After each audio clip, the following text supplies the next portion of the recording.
Hey everybody, I'm Elise Wong, and today we are going to get to know Control Undo a little bit more.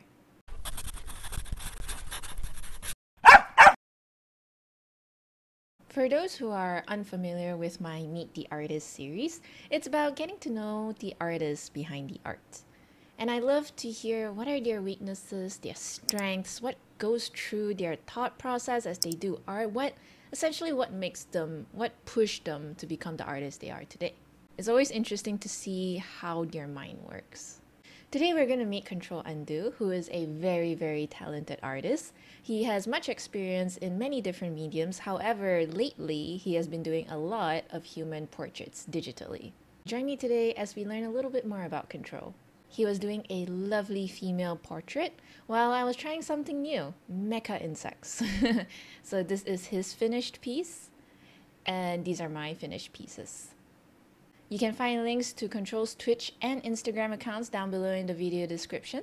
Before we proceed to the video, it would really help if you hit that like and subscribe button to help support the channel, and share it to your friends who you think might find it helpful.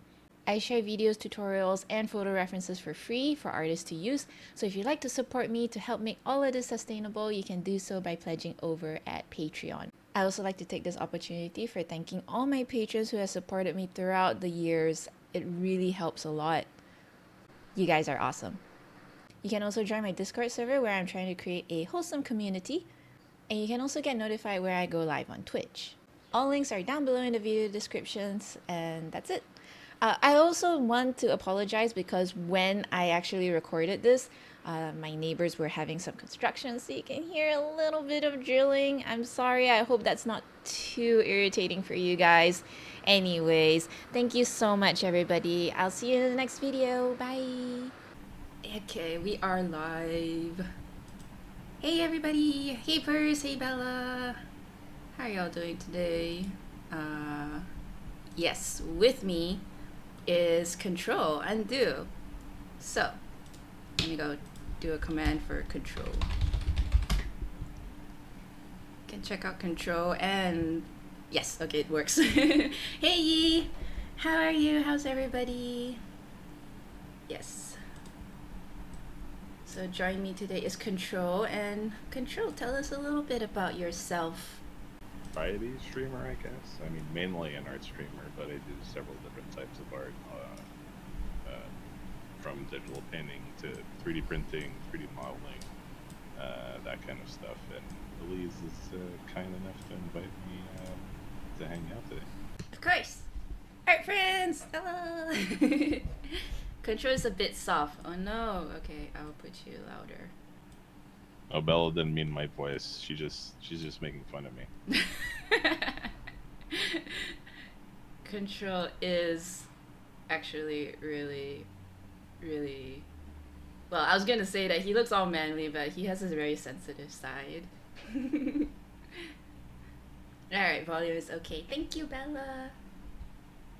Sensitive to not having caffeine. Yes, speaking of, he has a coffee cam right now. You can actually see the coffee on his screen. Yep, the temperature. Here, we'll give it a little twirl so I can see every side of the coffee. Oh, that sexy coffee, so hot. It's nice liquid. It's steaming 57 degrees Celsius. Nice. I know, it's coffee cab, so good. Like, don't even need Control's face on there, just coffee all day. I'm wondering, I think I'll have a coffee redeem on my channel. So my coffee addiction is gonna be Oh no, that is gonna be completely reliant on chat. very unhealthy. What are you painting today, Control? Well, I'm starting with just some random sketches to get the juices flowing, and then maybe I'll do a portrait. Nice. Yeah, you're all about warm-ups. Very technical. Except I'm constantly just warming up. Elise is all about being productive and finishing full pieces of art, which is the ideal way to go. Well, No, well, I do need a lot more studies. So every time whenever I see you stream, it's like, oh man, I feel guilty for not doing studies, you know, because I see that you're so hardworking. Nah, studies are the lazy way. It's when you don't know what to draw. Studies are just like you have no choice. It's you just have to draw those pictures, and you don't need to think. So that's why I like studies to warm up because it makes me not have to think. Well, I can see that, yeah. Like sometimes, you know, always having to think about what to draw can be quite exhausting. I think Bella and I also felt like the same when about streaming, always trying to figure out what to stream next. You know, if you finish this piece, what you gonna do after that. It can be quite exhausting. Hey, Yeah, and Shimmer. then the idea is hopefully during the non-thinking part of the sketch, and maybe something will jog itself loose in your brain, and an idea will come. Yeah, true. Yes, I have seen a few masterpieces from you. It was really good too. Obviously, you do so much studies. I think the only one that I really liked that I did on stream was the Studio Ghibli Oh reproduction. yeah, That the was a lot of Spirited fun. Away. Yeah. But I made it like really painterly. Yeah, that was a lot of Mhm. fun. Yeah, I really like that one. You kind of get a glimpse into how they their shape language, how they all work together. You see the different artists, the background artists, how it comes together with the foreground artists and animators, and like it's really really interesting how all of that together like seamlessly like matches and becomes its own style. But Mhm. in that one frame there's a bunch of different people who worked on it. Yeah, it's really interesting to see the amount of teamwork that goes, and it's also interesting how like different artists have their own different styles, but they can collab together to make something that looks really similar. Yeah, exactly. Oh, and we have to try at one point that browser software where you can just collab on the same page and just draw wacky stuff. Oh yeah, I've never tried that before. I guess Me it's a either, good which is time. why Yeah, should which is start. why at some point we should all get together and do a wacky art stream with everybody. That is true. We should make a date for that. But also, yeah, it's like I think the hard part as well is also to find the time where everybody is can get together. Time Yes, zones. that's true. Jeez. Why does the world have to spin? Why does there have to be different time zones? Right? Yeah. Why must the world be round? Why can't it just be flat? Yeah, I was like we were talking and the whole idea of time zones, and sometimes I honestly feel Control and I are in the same time zones because when I said hi to him and he says like he's having coffee and I'm like yeah it makes sense, it's 11 a.m. now. Coffee for sure. Coffee time, for coffee sure. coffee time is all the time for Control. Well, after you drink enough of it, you build up a little bit of immunity. So. Does it even affect you anymore? Like, do you not like feel awake, or does Well, it? yeah, but in the opposite way, whereas someone who wants to wake up will have a cup of coffee, will have one and feel something, feel more energized. If I don't see, in my case, if I don't have coffee, then I feel like a snail. So Ah, yeah, that's the difference. it has become your drug Yeah. to function in society. To answer Shimmer's question, I don't remember off the top of my head what the name of the software is, and it's really bothering me now. But it'll come to me, and I'll mention it if it comes to me. So we got a few questions over at Discord. Quite a few people post questions, so I'm like quite happy with that. Oh, questions! Awesome. Yes. Lazy Artist asked, Do you ever listen or watch things while drawing, or does it distract you? Always. I am a big like I really really enjoy background noise Oh when I'm yeah, working. me too. Silence is kind of infuriating for me. It's hard for me to concentrate in complete silence. So even if I'm not paying attention, I have music or a movie or a show playing in the background always. Oh yeah. What kind of shows do you watch? Because I particularly like to watch drama stuff in the background. And, but usually it's also like really mediocre stuff, so so you don't have to pay so much attention to it. For me, it's comedies because you don't always need to like look at what's going on to get the jokes, Mm, which is why, and with dramas or anything more serious, I feel like sometimes you have to like be paying attention to get what's going on, and if you're not paying attention, it kind of like flies right by you. So I like true. comedies, especially comedies that I've already watched a million times and I know like the back of my hand. So Hmm. I can even picture in my head what is happening when I'm not really paying attention. Yeah. Well, yeah, that's true. But for me, it's like the ones I watch are really like trashy. Like if you don't get it, doesn't matter really because it doesn't make any sense in the end. Or like you're not too Yeah, totally invested. That's the point is to have the noise, right? mm-hmm. Basically. Yeah.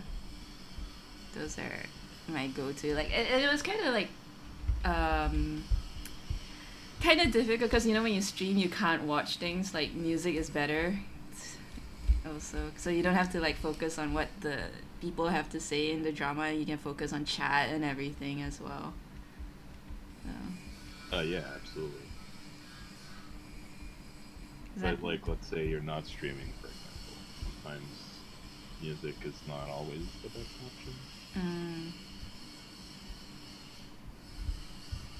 Because I find sometimes like with music, I'll get really into music and start paying attention more to the song than I do when I'm oh drawing the really? problem. But I mean, it all depends on mood, basically. Yeah, I get music at some point, but for me it's like I pick very passive songs like jazz, you know, something that can go in the background and you don't pay too much attention to it. And I guess I'm not really that much of a music person as well. I'm more like environmental ambience, yeah, ambience kind of music. So, Oh yeah, I agree, 100%. haha. Chewy is bored. Ask. Ah, this is a good question. How do you get motivated to do studies? Also, is there any specific way to go about them? Well, like I guess I already touched on this subject earlier. Studies is actually the way that I get motivated to do more art. So I find studies uh, very easy to get into because there's no thinking involved. I have like several libraries of pictures on my computer. There's several libraries online that you can access, and it's like you don't have to think. You just pick a bunch of pictures, you open them up, you set a time limit, and you just go. And no matter what picture is there, it's not about picking the prettiest picture to draw. It's about just drawing what you see. And I don't have to think. I don't have to like be inspired to do that. I just have to like do it. And I think that makes it easy. Being creative and thinking of something imaginative to do is what I find really challenging to get motivated. Wow, that's interesting because, yeah, to pick just a photo and just draw right out of it, I think that one, I'm very selective, so that was hard for me. But Well, yeah, because you have the idea in your head is I want to draw something beautiful.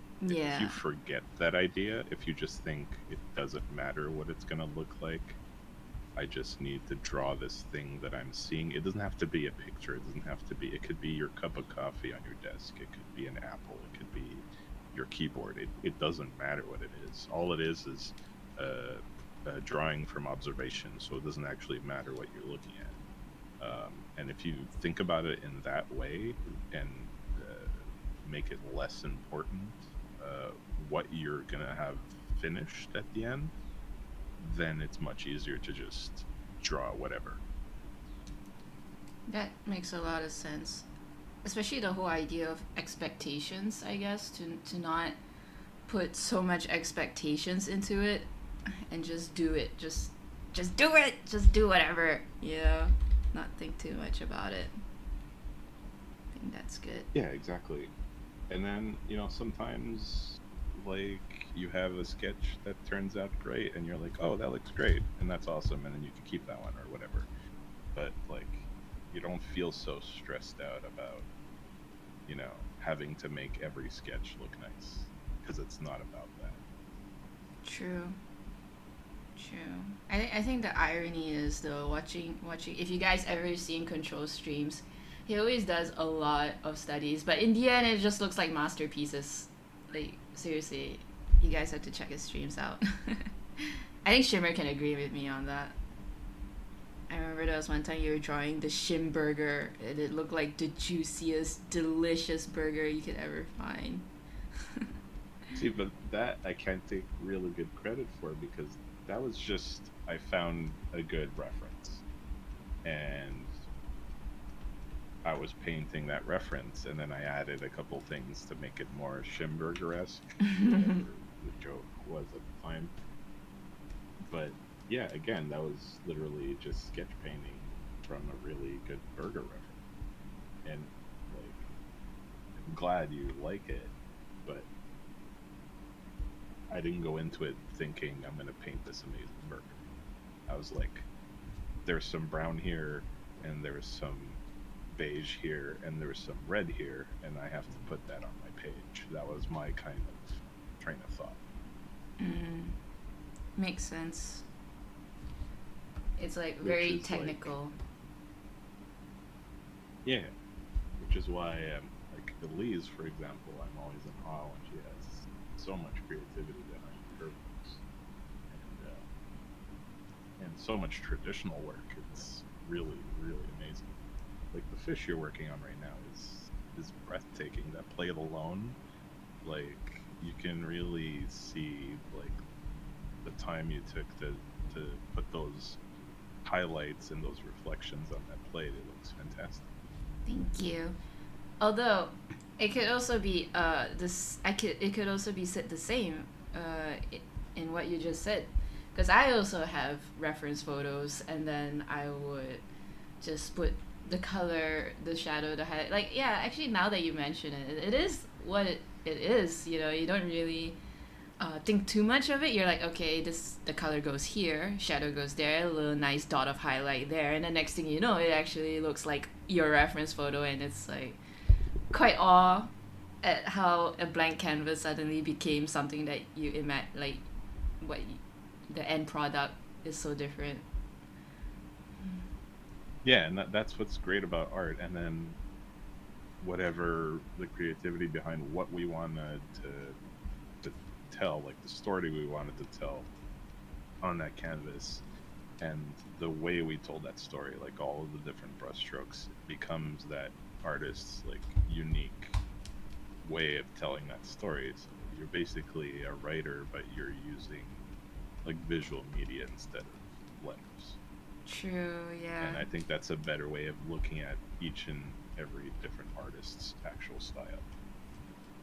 I want to like hop on to Chewy's question regarding the study. Like, you like arts, you like studies because then you don't have to think on what to paint. Is that what makes it hard for you to finish a masterpiece, or is there like also other factors involved that you find it hard to actually finish a piece? I think for me the biggest like impasse when finishing something is self-criticism. I'll have a concept in mind, and if I'm not executing the concept as I had envisioned, I'm a little bit hard on myself, and then I end up like hating the piece and moving on to something. So That's probably my biggest problem when it comes to finishing. Self-criticism, very, very true, very true. You have to like get past that, and it's very difficult. Which is why I like commissioned work, because commissioned work is someone else's vision, and you're just bringing it to life.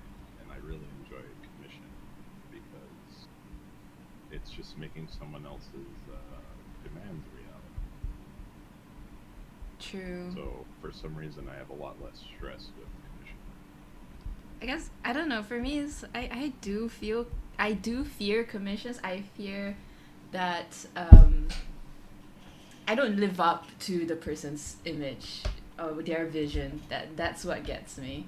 So mine is like a little bit opposite. You feel like you don't live up to their vision? Yeah, I like expectations. Like I guess like if somebody commissions me to paint a dog, for example, and then I'm really like I guess very like pressured into like, okay, I do it, but I really hope they like it, you know? Like I'm so scared. Very self-conscious, Oh, I yeah. guess, yeah. I totally understand that, but I think I developed another like train of thought when it came to commissions. Like, let's say someone comes up to you and goes, "I want you to paint a dog for me," instead of saying like, "Okay, what kind of dog do you want?" You can be more like, "Okay, this is the kind of dog that I think would be good." Like, you have to flip it around a little bit. You have to then sell them a finished piece instead of trying to bring this imaginary thing that they have in their minds to life, like using what you know, try to sell them now your vision of their idea.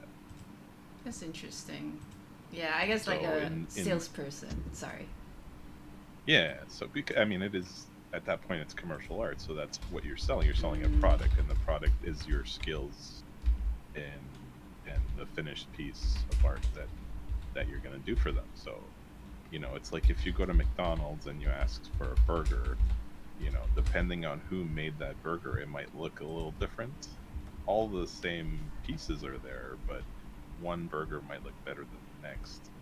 It's basically the same thing with art, right? True. I know it's really dumbed down, but it's I tend to like dumbing down these kind of ideas because they make the whole thinking process a little bit easier. Yeah, no, it totally, like, I like it when, you know how, like, we always like to overthink things. Sometimes just, like, dumbing it down, like, you know, talk to me like I'm a 5-year-old, definitely helps put things in perspective sometimes. I mean, of course, some things are not as simple as it is, but the idea on how to, like, tackle the problem becomes easier.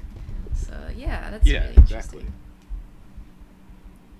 Yeah, because obviously we both know that it's not that simple. Yeah. But like, as a starting off point, if we put our minds in that place, it might make it easier for us to get going if we have our minds in a little bit of a easier space as artists in general. Yeah. So I think a lot of artists, or most artists, have a hard time with that, and have a hard time being happy with the end result. And I'm no different. I'm terribly hard on myself, but like thinking about how we can be less hard on ourselves maybe will make us better artists in the end. Well said. Well said. This has been a very insightful conversation so far, actually. I hope I'm not boring everyone. No. I am also really curious because, like, so I guess because I never went to art school before, so it's like every time when I see someone who also went to art school, it's really like, I don't know, it's really interesting. Like, but then I also meet people who have mixed experiences with art schools. Yeah,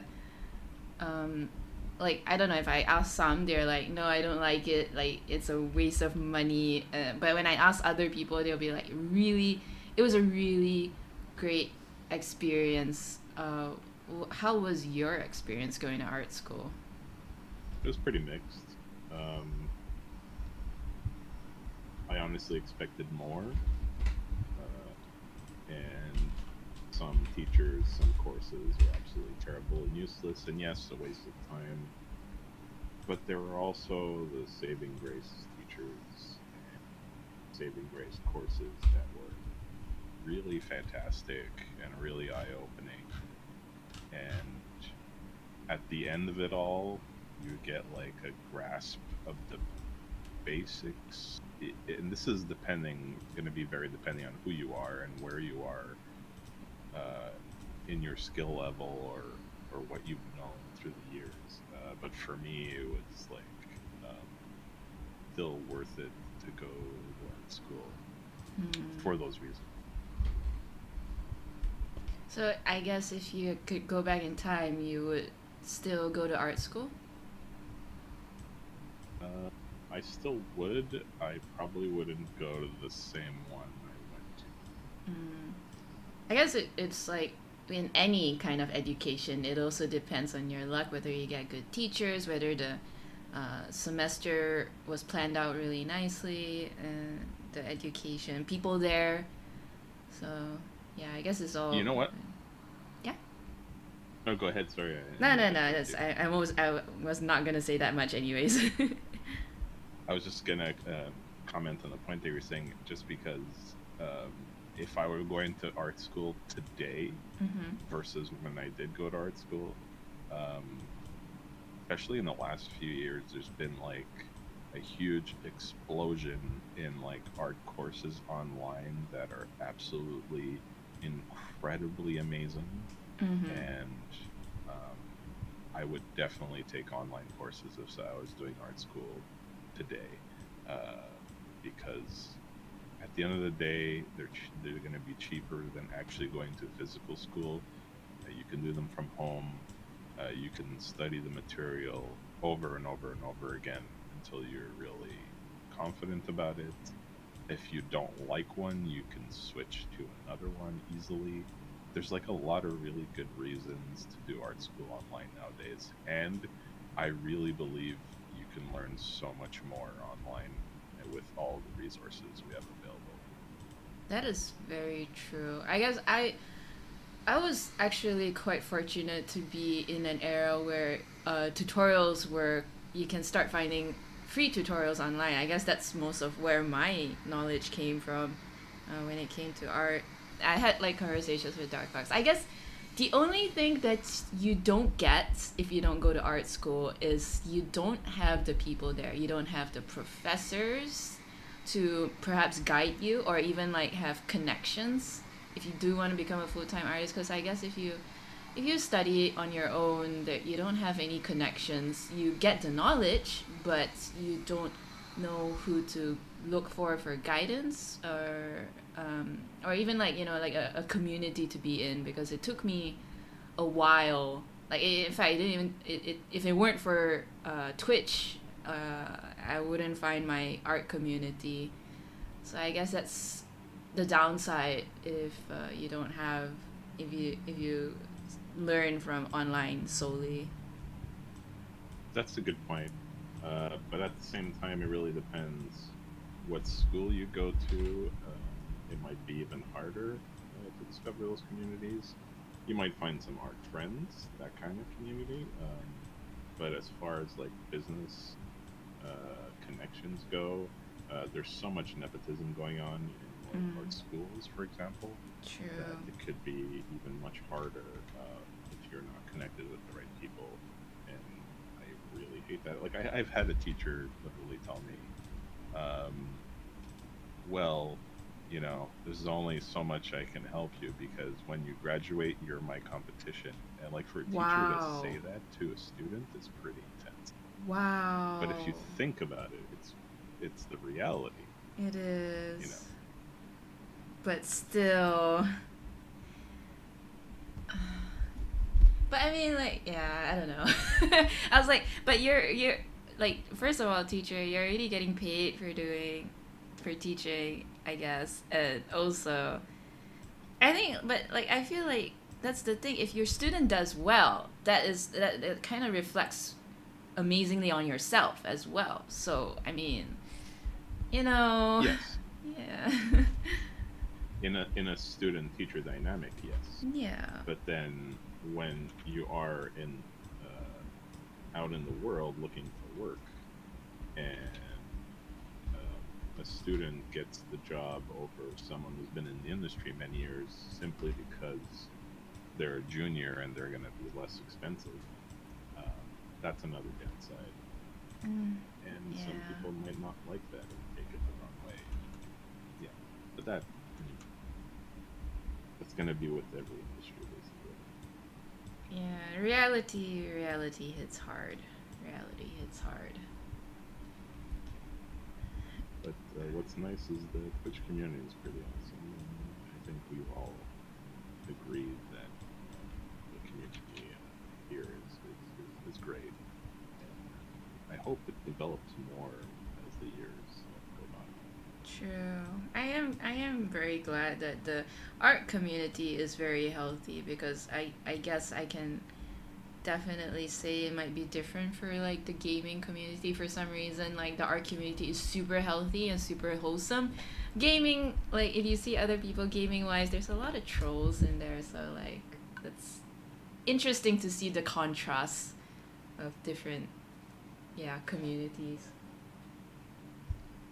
Yeah, like our community might be much smaller than say the gaming community. But, No, that's very I true. think people who watch art streams take it a little bit more seriously than the gaming community, so it can get less of that stuff. Pixel, what inspired you to start doing art?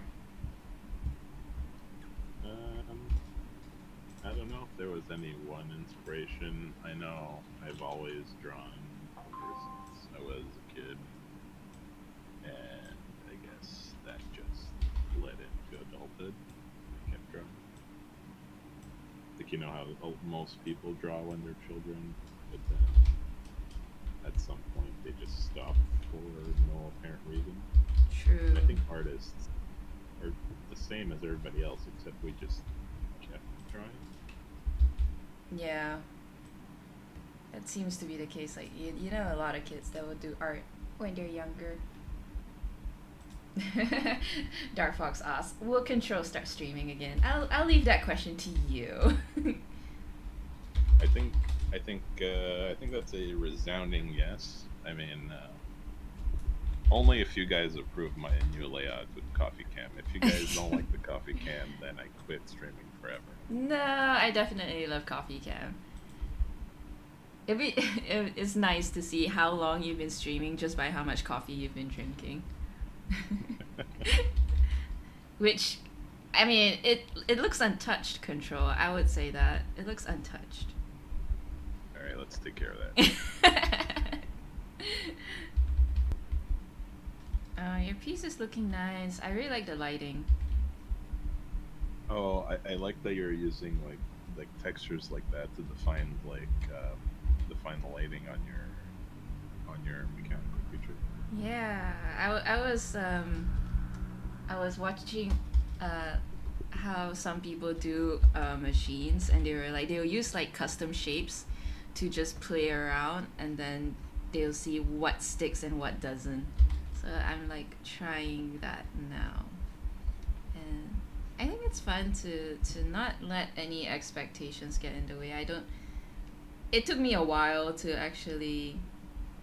finally accept the fact that you shouldn't have such high expectations, and just, whatever is the results, it's good.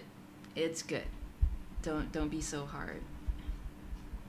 That's, I think, the hardest part of any artist's journey is just ignoring everybody else's expectations. And I mean, I'm sure we can't all just do that magically, because there's always these gigantic expectations from everybody for us to produce something the way they think it should look like. But it should never be about that. Yeah. Just everybody do themselves and create. I think creating is the most. Yeah, it's kind of sad how like you started, like everybody started just on pure passion, like you know, everybody started because art was nice, but then like along the way you just kind of lose yourself into this rat race of a competition, and you always got to be good, you always got to be great. There's no just okay is mediocre, you know. Then you start to forget why you even begin in the first place. You lost direction, I think, and finding that it's hard. I mean, we should all just realize that no matter who you are, most of the time you're gonna be in the middle, because at the bottom of the barrel you're gonna have people who have absolutely no skill in art, who have never even tried to draw. So there's gonna be a lot of people there, and it's the same for any kind of field. And then at the top, there's always going to be insanely talented people who have only done that their entire life. True. And are creating really quality work. So there's always going to be someone better, and there's always going to be someone worse. And most of us are always in the middle. But like, I don't understand this stress about constant competition with each other, because we're all so different. Yeah. I remember there was this quote that always, like, it stuck with me, because it was like, it says that you can be like the sweetest and juiciest peach in the world, but there'll always be somebody who doesn't like peach. And like, that makes, Exactly. yeah, it makes so much sense. Thank you for explaining to me like I'm 5. Like, no matter how good you are, there's always going to be somebody that doesn't like it. So then, like, what's the point?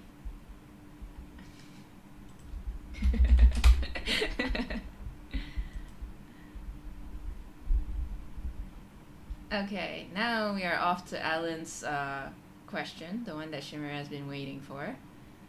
Oh, fantastic. There's more. Yes, there's more. What is your favorite piece that you ever did that you can recall? My favorite piece that I ever did that I can recall. Oh boy. How long have you been doing art control? Just to put it out there. What do you mean, like since art school? Yeah, like when did you start? Like, how long have you been doing art in your entire life? Just to give us a picture. I'm 35. If you want to put it that way. So Okay. I guess all my life, but professionally, I'd say 15 years. Okay. Shimmer said before he was born. Okay, so yes, back to the question then. What was your first piece you ever did that you can recall? That's a lot of years. Piece?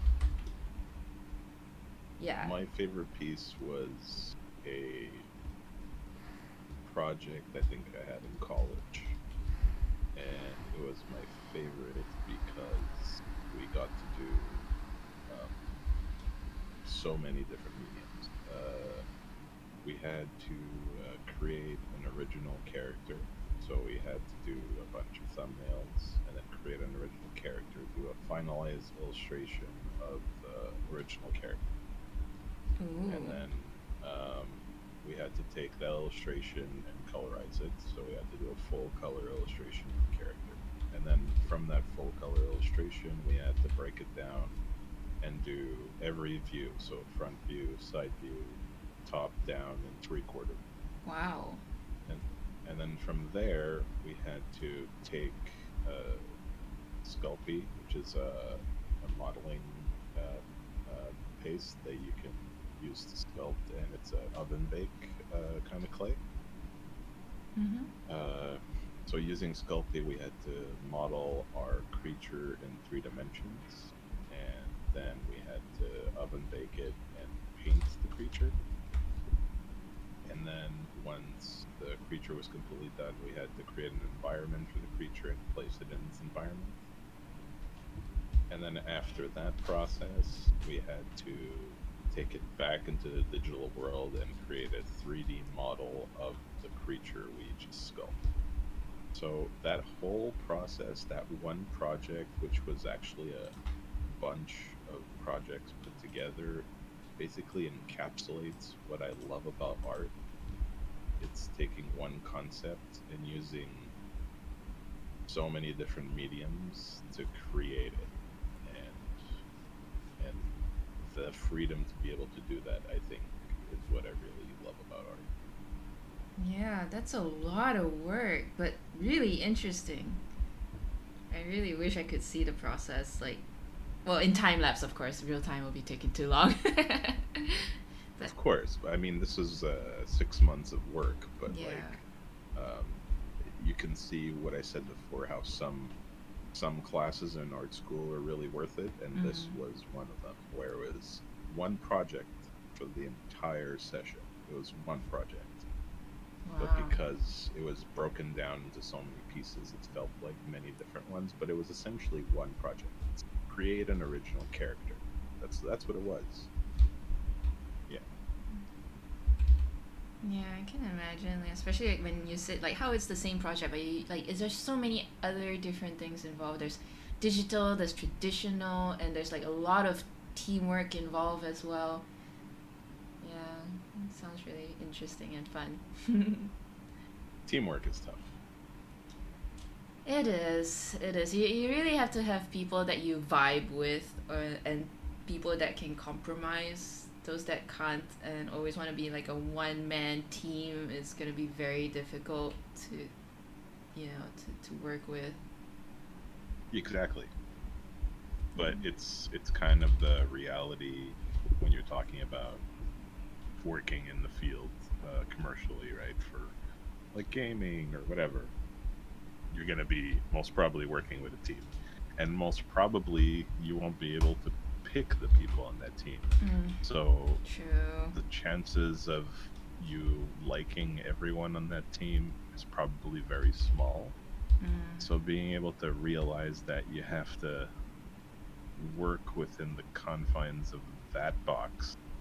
I think that's also a good thing about sports, because I used to do basketball back in the day, and like you can, there's like a team that can like work together really well, but there could also be that one guy that just wants the glory to himself, and it just ruins everything, and then you're just like, oh my god.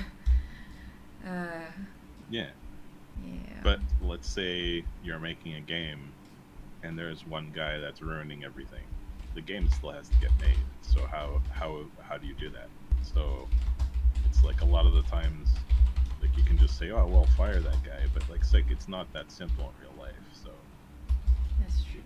it's finding a way to work with difficult people, or being able to work even with difficult situations. And I think that's the biggest challenge about teamwork.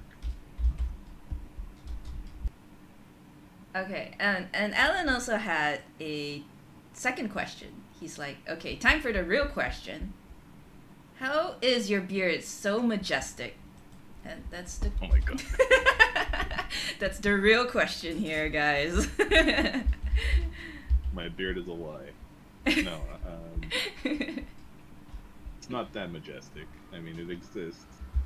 I've recently trimmed it, so it's less majestic than it used to be.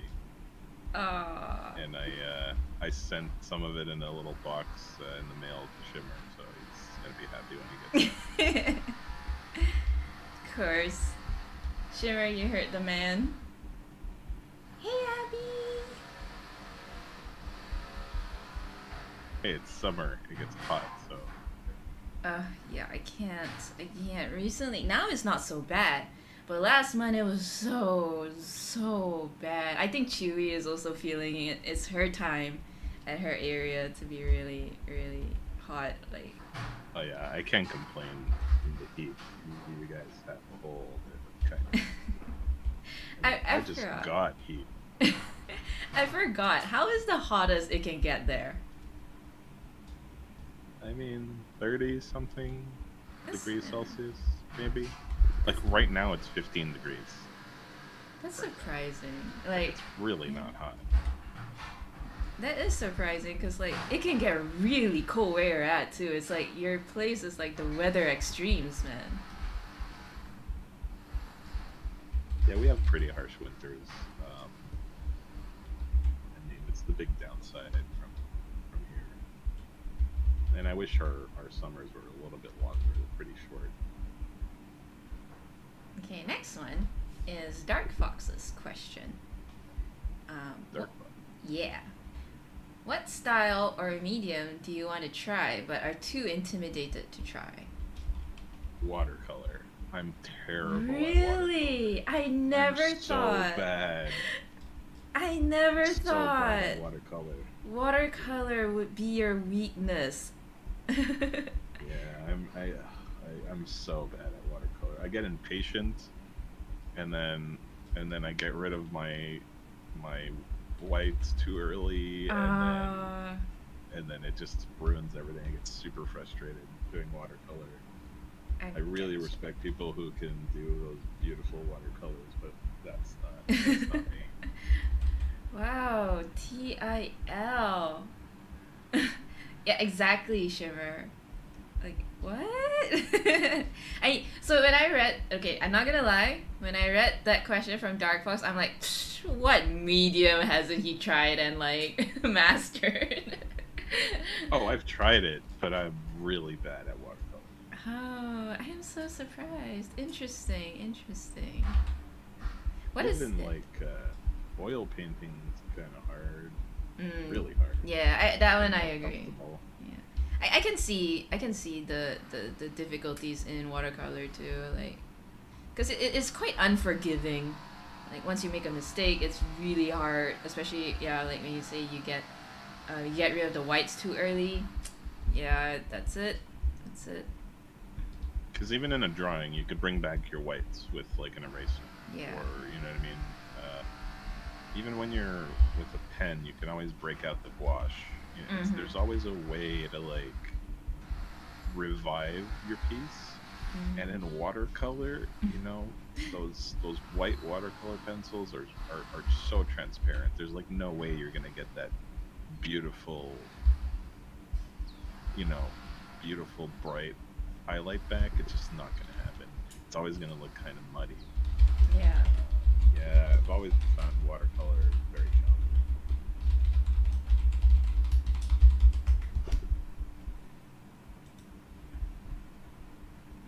And then Sun asked,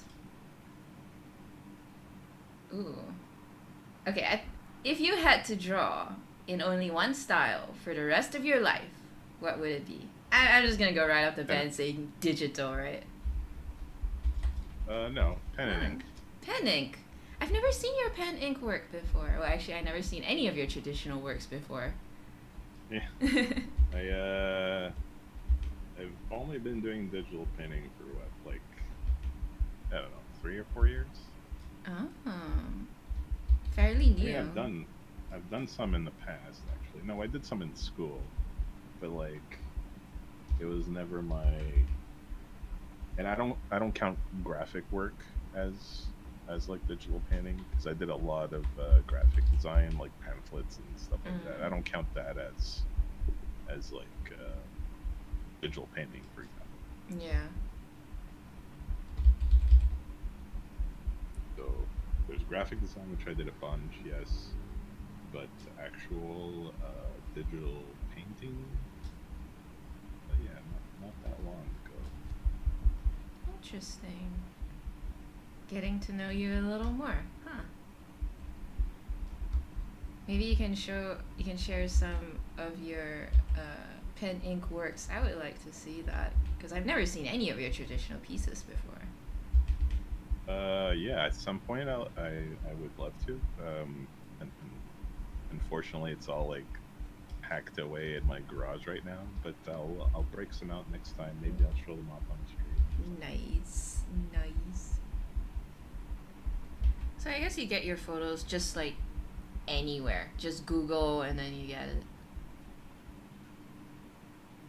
It depends. I've bought a lot of reference photography because I like to support.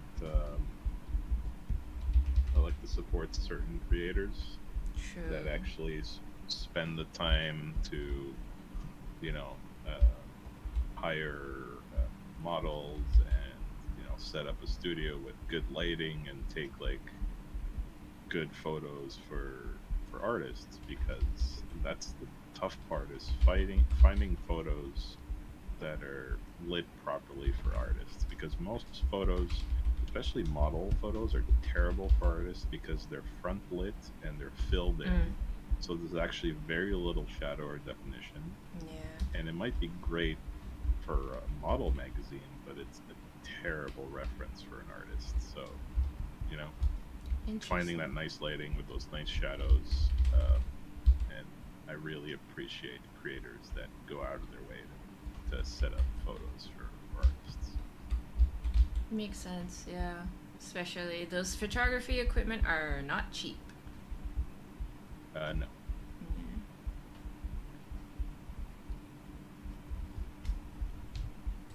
Yeah, what happened to the lady you were working on? She's in the corner somewhere. Oh, is she? Because I can't see it. She's under my face, I think. Oh, okay. Oh, that's really small. Yeah, I see.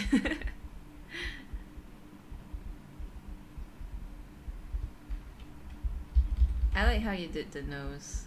I think I think as a beginner, I find noses really difficult. I find feet really difficult. Interesting, feet. Yeah.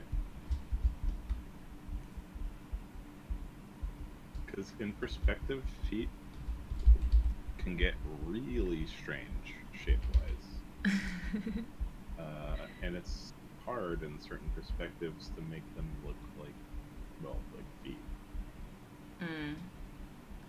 What's your favorite thing? Like, do you enjoy drawing people the most, or animals? I think animals, obviously, right, for you? Yeah. I mean, I'm not going to assume. I like to draw animals. But I don't know. I think it's nice to like. Well, I always want to draw humans as well. Then again, I like to do everything. Right? Isn't that the biggest problem of it all? Is you want to do everything? Yes. Not enough time. Yes. For everything. That is the hardest to accept, that you have limited time. Definitely. I hate that you have to accept that there are limitations in life. Yeah, time management is like one of the hardest things for me. There's too much I want to do and too little time to do it. Yes, that is true. What are the things that you want to do, but because of, limitations? Well, I'm trying to learn new software currently, and that's always really difficult. Oh my god, yeah. I mean, I know a little bit about animation, but not anything extensive. And I really wanted to do some animations, maybe for the channel, and learning all that all over again after not doing it for a number of years. Especially because the software evolved so much. Yeah, I'm like trying to learn animation, but like animation and 3D is like a whole different language. It is, so I find it very difficult. Like for me, it was like, I find art very art as in like, for example, painting.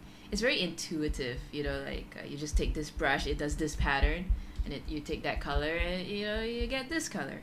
But then when you start trying to animate stuff, it becomes very like a whole different language, very codey, you know, like very technical already, and it's like I need to learn this language, but it's so hard. Well, luckily, well, my buddy Chris. Luckily, I have a friend who is in the field and Oh, he's a true. full-time animator, and he puts it in a really interesting way because I think exactly like you how I get really overwhelmed with animation very quickly, Uh-huh, uh-huh. and he's like, well, animation is easy if you think about what's happening and you just act it out. So if you can act, then you can Hmm. animate. So Interesting. that's basically how he thinks, and it makes a lot of sense because if you try to animate something and you feel completely lost and you don't know what to draw in the next scene, but then and if you try and go in front of the mirror and let's say you're trying to animate someone drinking a cup of coffee, if you go in front of the mirror and do that motion without trying to exaggerate, just do it naturally and then really pay attention to what you're doing, Mm-hmm. then you'll start seeing patterns, and then that kind of helps make sense of how animation works. That's interesting. That actually reminds me of anime that Dark Fox and I are watching now, which was this study group that is learning how to animate. And like, there was this scene where the girl wanted to like animate a girl with a katana, and then she like, or a machete, and then she like took like a prop, and then she like just, you know, like just swing her arms like how it would look, and then she like imagine how to animate that. So that's like, it brings me back to that anime. That's really cool. Yeah, exactly. And a lot of like beginner animators are too shy to like act stuff out, and Mm. or because they think people are gonna look at them weird. But it's not, and it makes a lot of sense when you start doing it, and you can start to understand movements a lot easier. It's not easy though. I don't think it's easy. I find it really difficult, but it makes a lot of sense if you think about it. Yeah, it does. It does for sure. But I like, as in everything, you always gotta learn like the foundations of it. And that's like, that's the part that always gets me like so lazy, you know, like trying to learn the software, especially like for example, like I know how to use Photoshop, but then like if you want to use a different software, you have to learn the rules of that software before you can actually do anything. And that part, Yeah, yeah. that part is tough because that part has nothing to do with how to animate, right? Yeah, Uh, exactly. yeah, it's like you can know how to animate and then be introduced to new software, and then you still have to learn the software before you can do animation. Yeah, I mean, man. it's the same thing that kind of happened. I mean, to a lesser extent, obviously, but let's say when I switched to Clip Studio Paint instead of Photoshop, it's not as big of a change. You can still start drawing on the page, but all the shortcuts are different for the most part. It's like Mhm. relearning all that muscle memory. Mhm. Yeah, it takes some time. Yeah, that really gets me. I'm so like, I have to waste my time learning this. I know all of it already. That's the problem. It feels like a giant waste of time, and that Yes. makes it really difficult and demoralizing. Yes. What would you want to do? Do you ever want to be like a concept designer, or you know? Because I feel like it'd be nice to be a concept designer because you can. But the thing is, you have to learn how to draw everything. That's like the downside. I would love to draw like concept designers do. Not necessarily like as a finished style, but like I want to learn how to draw like they do. They don't draw like an artist who's trying to like do a finished piece. Mm. Their goal is to get an idea out as quickly as possible that says the most possible. So Yeah. they can achieve like pretty representational pieces in a very small amount of time, and I really like the idea of that. I like the idea of being able to say a lot in a very short amount of time, and then when I want to like take the piece to the next level and really get in there and render details, then I could take my time. But you know what I mean? Yeah, definitely. It's definitely like, it's really interesting to see how, like, especially because of Word, right? They have to like be really quick about it. You know, they have to show results, because they always have like deadlines and stuff. And it's quite interesting to see the shortcuts that they do to actually finish it up pretty fast. Yeah, like photo bashing is a great example. Yeah. Some artists have these like, giant photo libraries of everything you can possibly imagine, and they use it in a way that's not like how we use a reference. For example, they use it to like quickly set up a scene with those colors and those like assets. Yeah. In a way that it doesn't look like you're using those reference pictures. It's a really interesting way of painting. Kind of like how you're doing your lighting on your creature right now. Yeah. Like that, but with pictures. That's how they kind of render an environment. It's really interesting. It is really interesting. But it's quite funny because like they have to do it because of time constraints.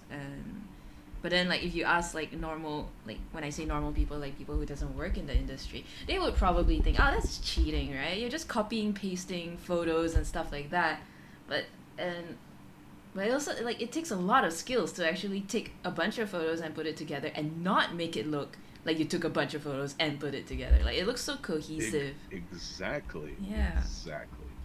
It's much harder than people might think, and it takes an incredible amount of skill, and like it takes an incredible like visual library in your mind to be able to like turn like a bunch of pictures into something completely different.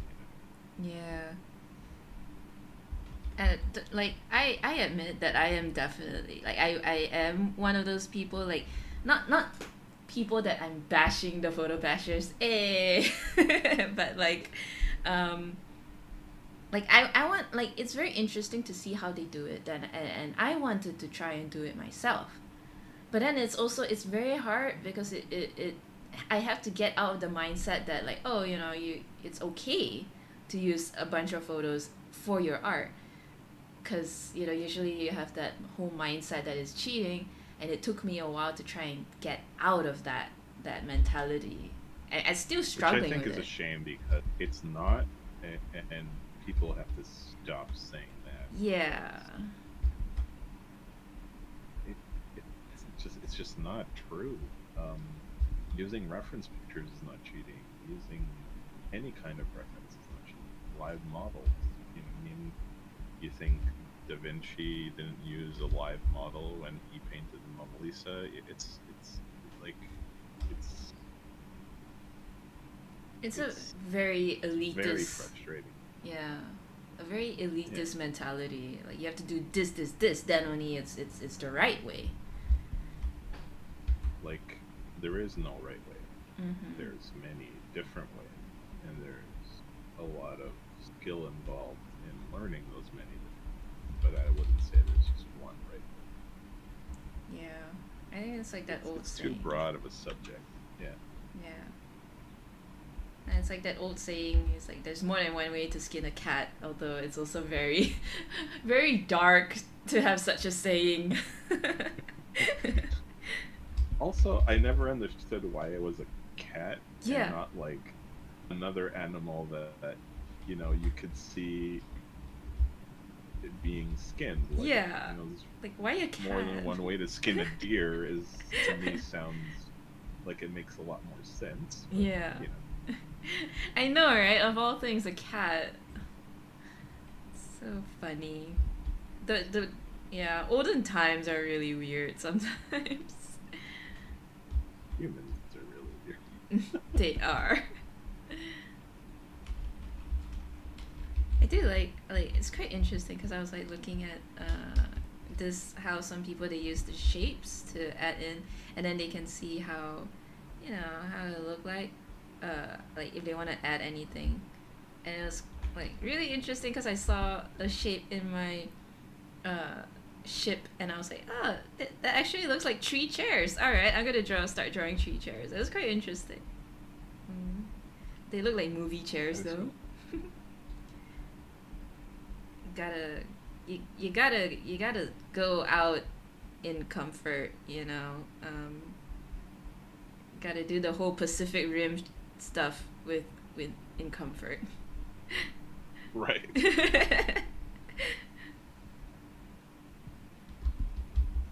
Yeah, then you got the table here to put your coffee cup.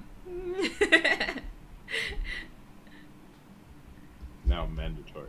Yes, mandatory. Oh, thank you for reminding me. Now, Yes. Time for a sip of coffee. I swear, the moment you told me that cup can like maintain the temperature, I actually want to get one. Well, Right? think about it. This whole time we've been talking, Yeah, it's still like my cup has stayed at the perfect drinking temperature. And exactly. it's amazing. I mean, I have the cheap version. I have like a flask. I have a flask cup that I'm using to maintain temperature as long as possible, but it does go down. But thermoses are a great thing. I even used to have this like little heated pad on my desk to warm my cup. And I wouldn't have bought this for myself, but someone gave it to me for me. Bless that man. Right? And now it's my favorite cup ever.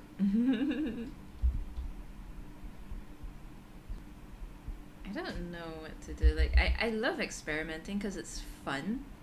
Like the things you never did, but you figured that it works, And I really like that feeling.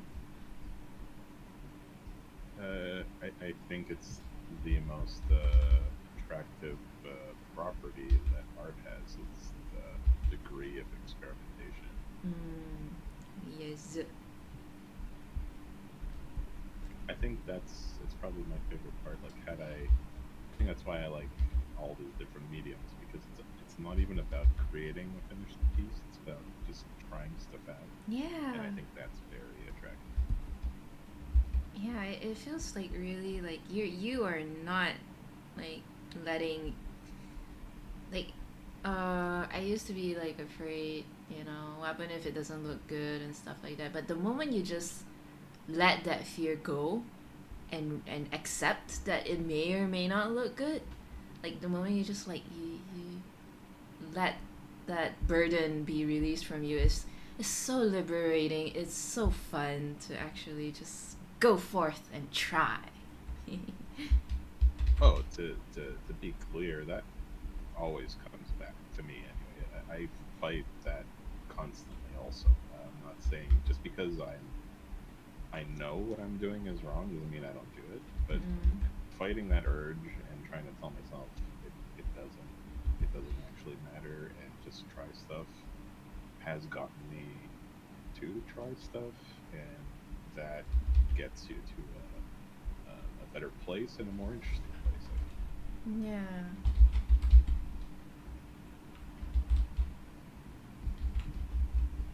But I mean, you're doing it right now. Like, for example, you decided to draw robots today, which I'm sure you don't do it very often. And look, it's looking so interesting and amazing. Yeah. That's because you decided to try something new. Yeah. I think you're really good. I would not have done this if the artist never made a challenge, which is also kind of like why I like challenges. Like, you would never try this out, but if somebody like, oh, like I'm having this challenge, do feel free to join. So if anybody don't know what I am talking about, I am doing this mean house art challenge where it's a Mechasong. So he gives like this bunch of thumbnails, and you can just pick one and see what kind of designs you come up with.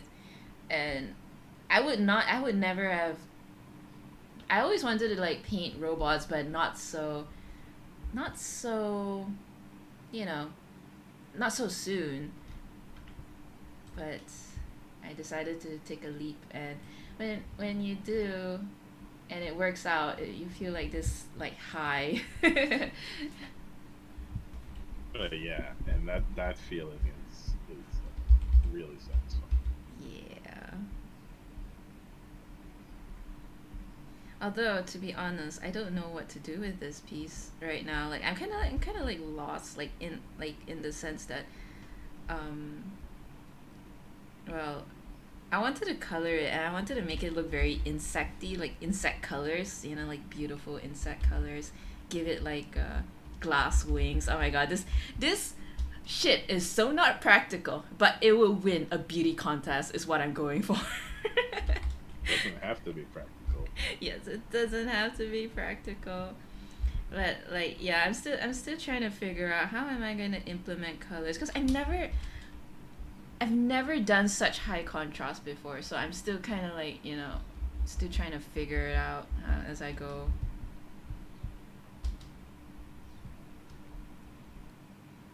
This, I was like looking at pretty hornets or wasps, because like when I look at this design I was like thinking hornets.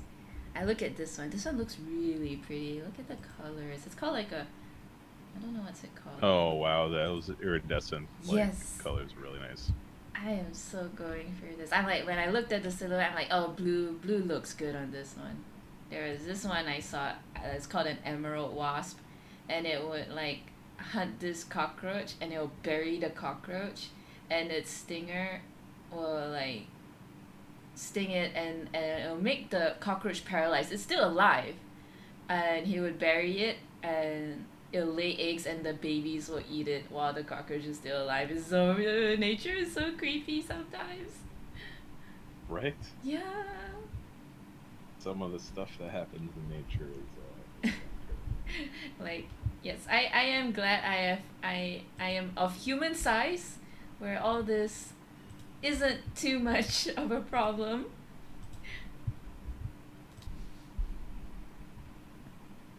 What is that? Are you doing feet now?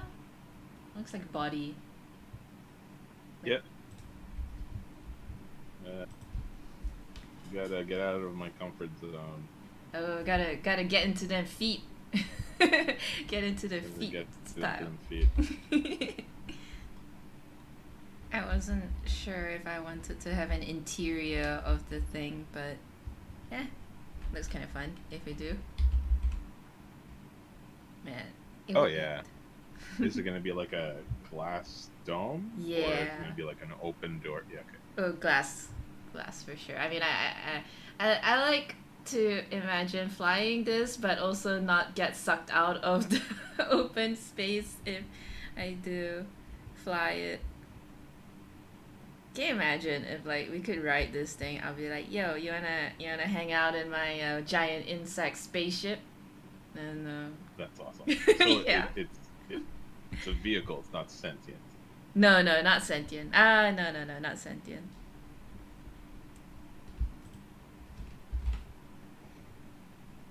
Maybe it could be sentient. Like, you know, like I don't know. I never really watched the movie Stealth, but I remember one of the ships was sentient, I guess. I mean, why not, right? Yeah. Like a friend robot that you can take rides in. Yeah, exactly. Basically Transformers. Oh yeah.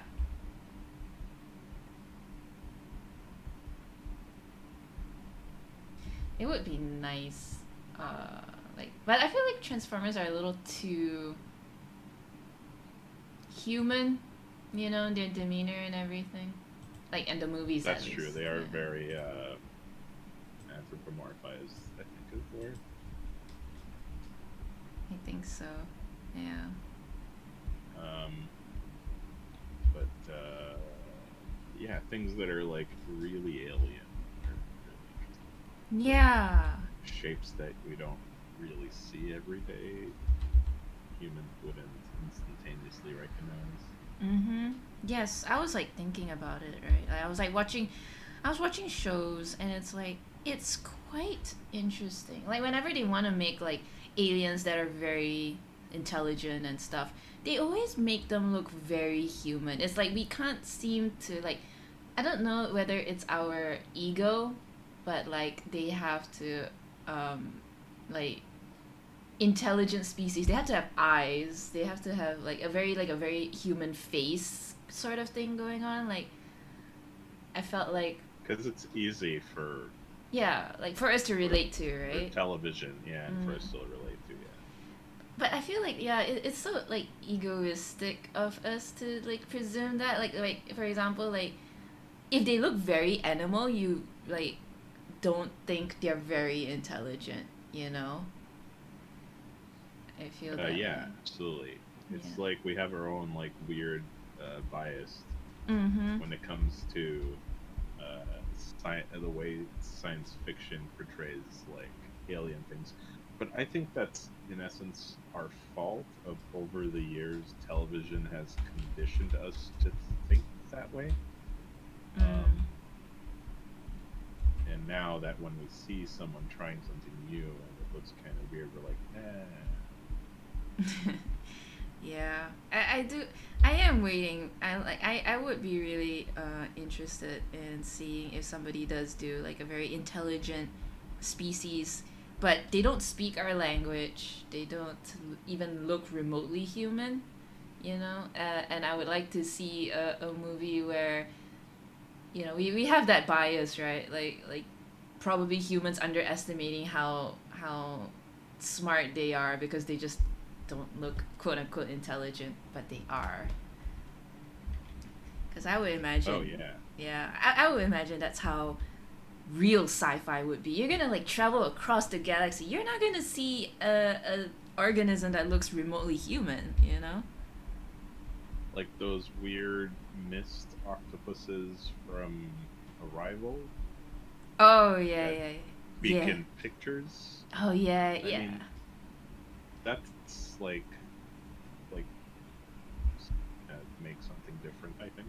I don't know yeah. how successful it was, but like it is very different compared to the norm. True. And I don't know, the movie did a really good job with like how they do not look even human, but they look like they do, I do have that feeling that they are very intelligent, you know?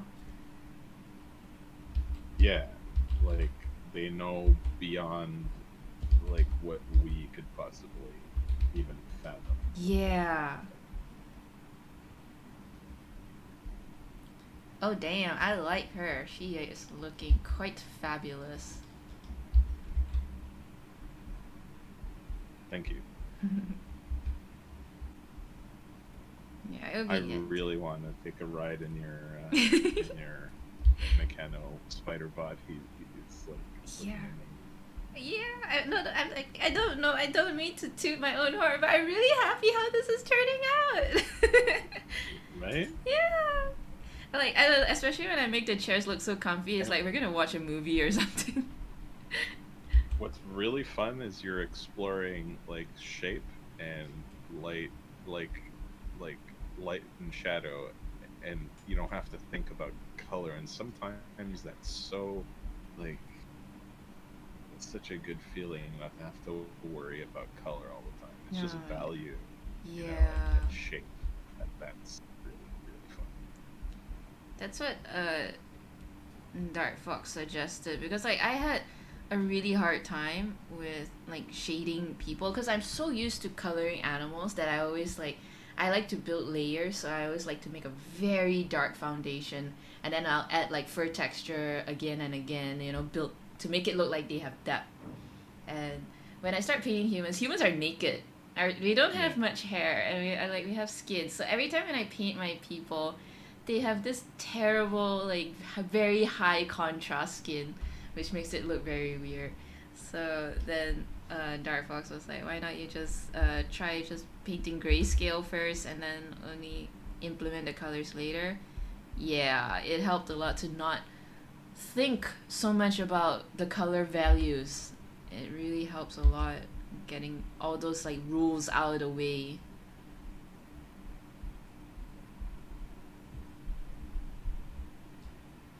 Yeah, that's why there's something to be said about working in black and white.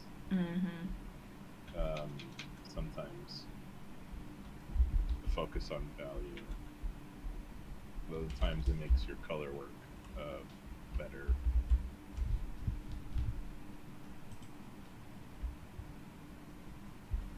Which is so surprising, I guess. I don't know why. It's just that you never knew that drawing from black and white will actually help with your coloring. The irony in that. Right? Yeah. That's funny.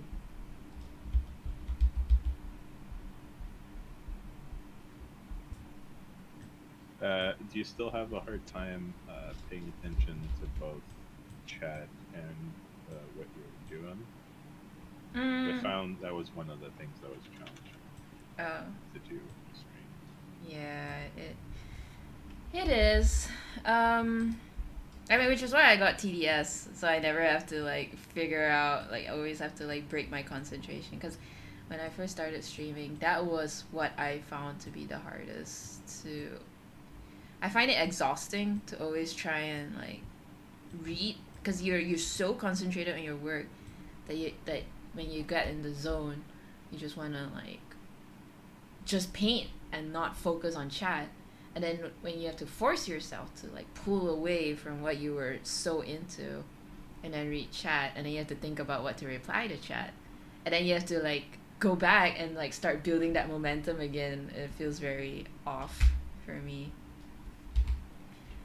Yeah, I agree. Yeah. But it's not that like reading chat and responding to chat is bad. That stuff's fun. Yeah. It's just finding the balance where you can do both fairly easily. Yeah. Exactly. Yeah. Don't get me wrong, chat. You guys are awesome. Just the Seriously. the mental. You really have to build like that stamina. So for me, it was like for me digitally, I am fine because I have my artwork with me, and then I have chat on the side. So that one is like if I you can see in your peripheral vision if somebody mentions something, then I know that okay, I'm gonna look at the chat and read it. But when it comes to traditional art, where my table for traditional art is here, I have to keep turning not only my neck but like my whole body just to like see what's going on, and then you have to go back into it, and then that's what makes it very tiring for me. And that's why whenever I do traditional art, I will put TDS on. So for me, it was like TDS is like fun because it's like how you and I are talking right now. We're like, in a way, I feel like we're art jamming together in that sense. So it's like less tiring. Yeah, that is clever. Yeah, so like that's how I cope with doing art and streaming. I think perhaps you should try TDS see if that works for you. I think it's just more, especially if I'm doing digital. I think I'll try TDS when I'm doing like maybe some mini painting or stuff like that. I just need more practice with chat while I'm doing digital. I get kind of like tunnel vision sometimes when I'm working, and Yeah. I forget chat exists. It's like, oh no. Which is funny because I think chat is really a powerful tool for us. It actually motivates me to draw more. It motivates me when people like suggest things and point things out that are a lot of the times really helpful. Yes, they can hold you accountable. That too, because you might ignore something when you're working on your own, but whereas if you're working on stream with chat, they won't hesitate to point things out, and that I think is a good thing. Yeah, for sure. As long as it's obviously within reason, you know, like a positive criticism. By that I mean like not like a troll box. Yeah, agreed. Which I haven't found is the case so far. I've never had a negative experience with it. I don't know if you have. Not so bad. I mean, like there are some that just comes in and start asking really weird questions. It was really weird, and then, but like, one thing I do like about these, like, not that I like trolls, but like, when they're very obvious, it's so easy to just ban them, and and not feel bad about it. Oh yeah. But like some that are like, you don't know if they are bad. Like I am like, okay, I don't know whether I just misunderstood their aura, so I'll just let them be. Have to like check the vibe, make sure they're okay. Like they're okay, alright, I'll just let them be, and then you get to know the person even more, then that's cool. But there's always like, sometimes those are a little tricky. You gotta figure out how the person is vibing.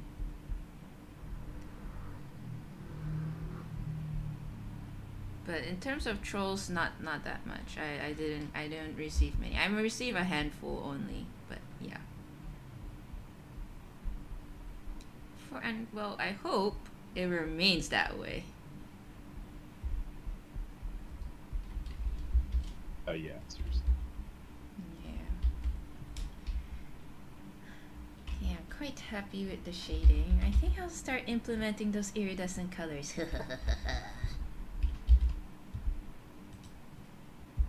Okay, I'm having a few. I'm really liking machines now. Like, just wanna build a whole, like, well, not build, but like draw a whole bunch of them and just imagine like being, this is my smooth ride downtown, Do it, please.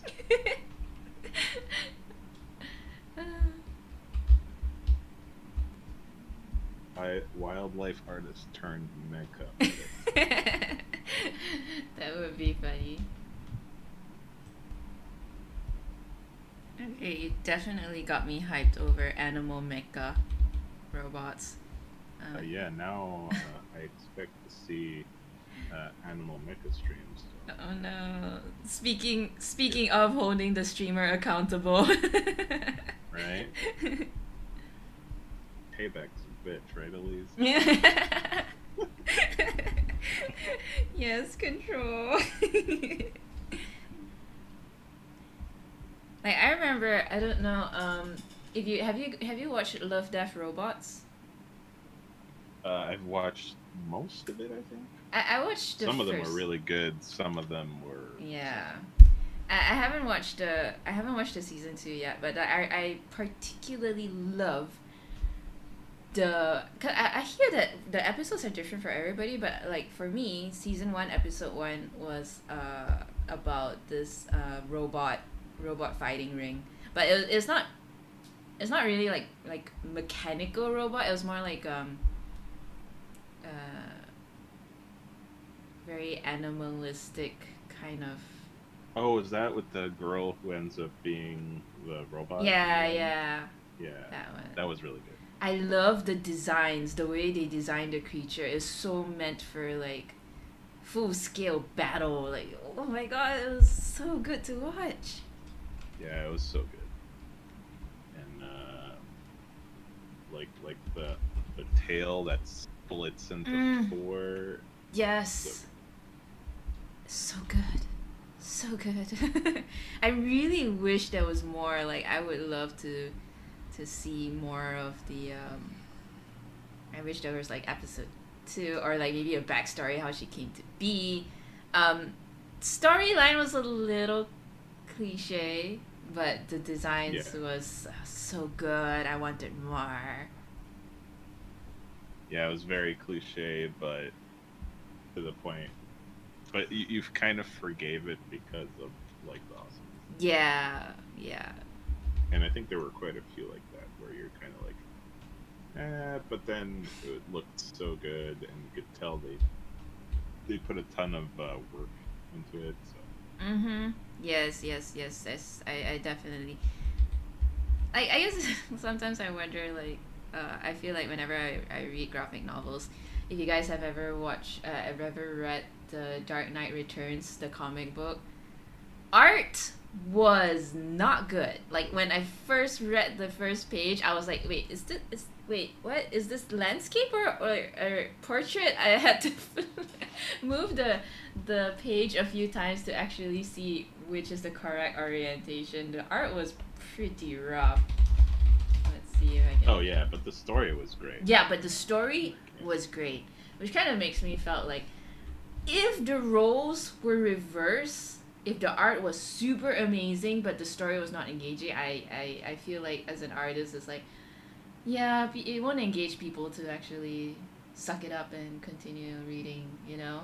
I feel like sometimes Yeah, there has to be a minimum on each side, like a minimum good part of the story and a minimum like good art for you to keep like interest. And every person has their minimum, I think. Yeah. But yeah, like in that case, the story was just good enough for me to keep watching, and I love aspects of it, but it wasn't my favorite of all the animations. Mm. Case, you know what I mean?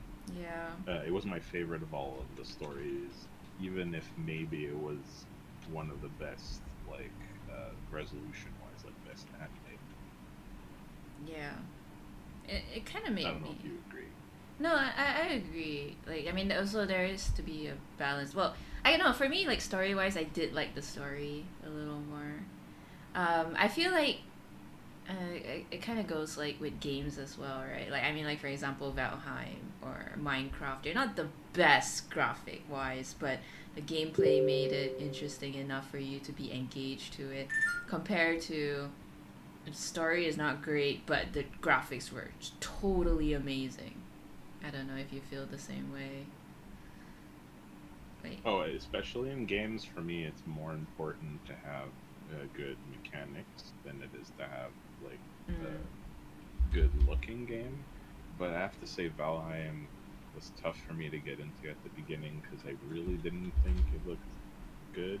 Not the world, but the characters, I oh think, yeah. were really sloppy, and the animations were terribly sloppy. Mm-hmm. And I really think the world that they were in was like didn't fit with the characters. Mm-hmm. But I gave it a try, and a lot of the mechanics I enjoyed up until a point where then there was the opposite effect, where there was a bunch of mechanics that I didn't enjoy, and it made me stop them. Mm.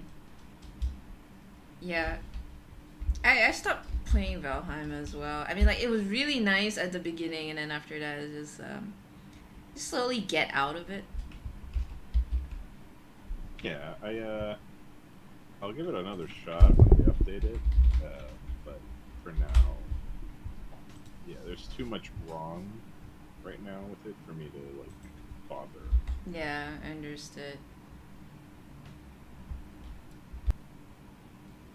Oh, I really like the lighting on that one. Thank you.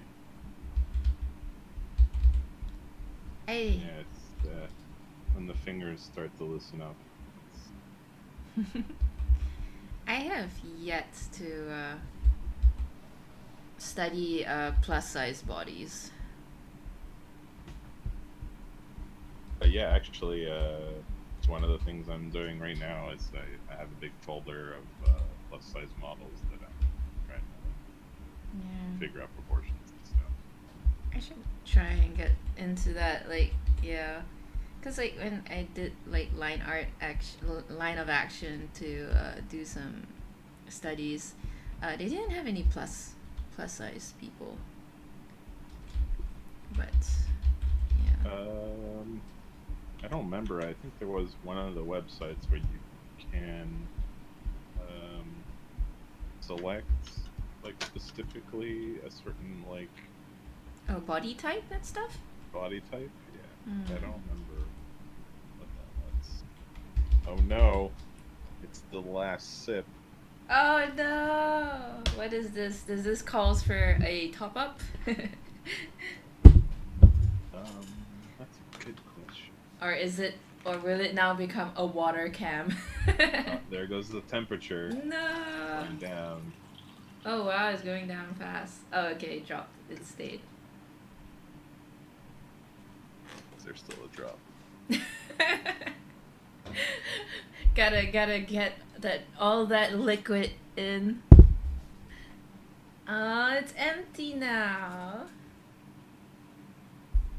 Sad face.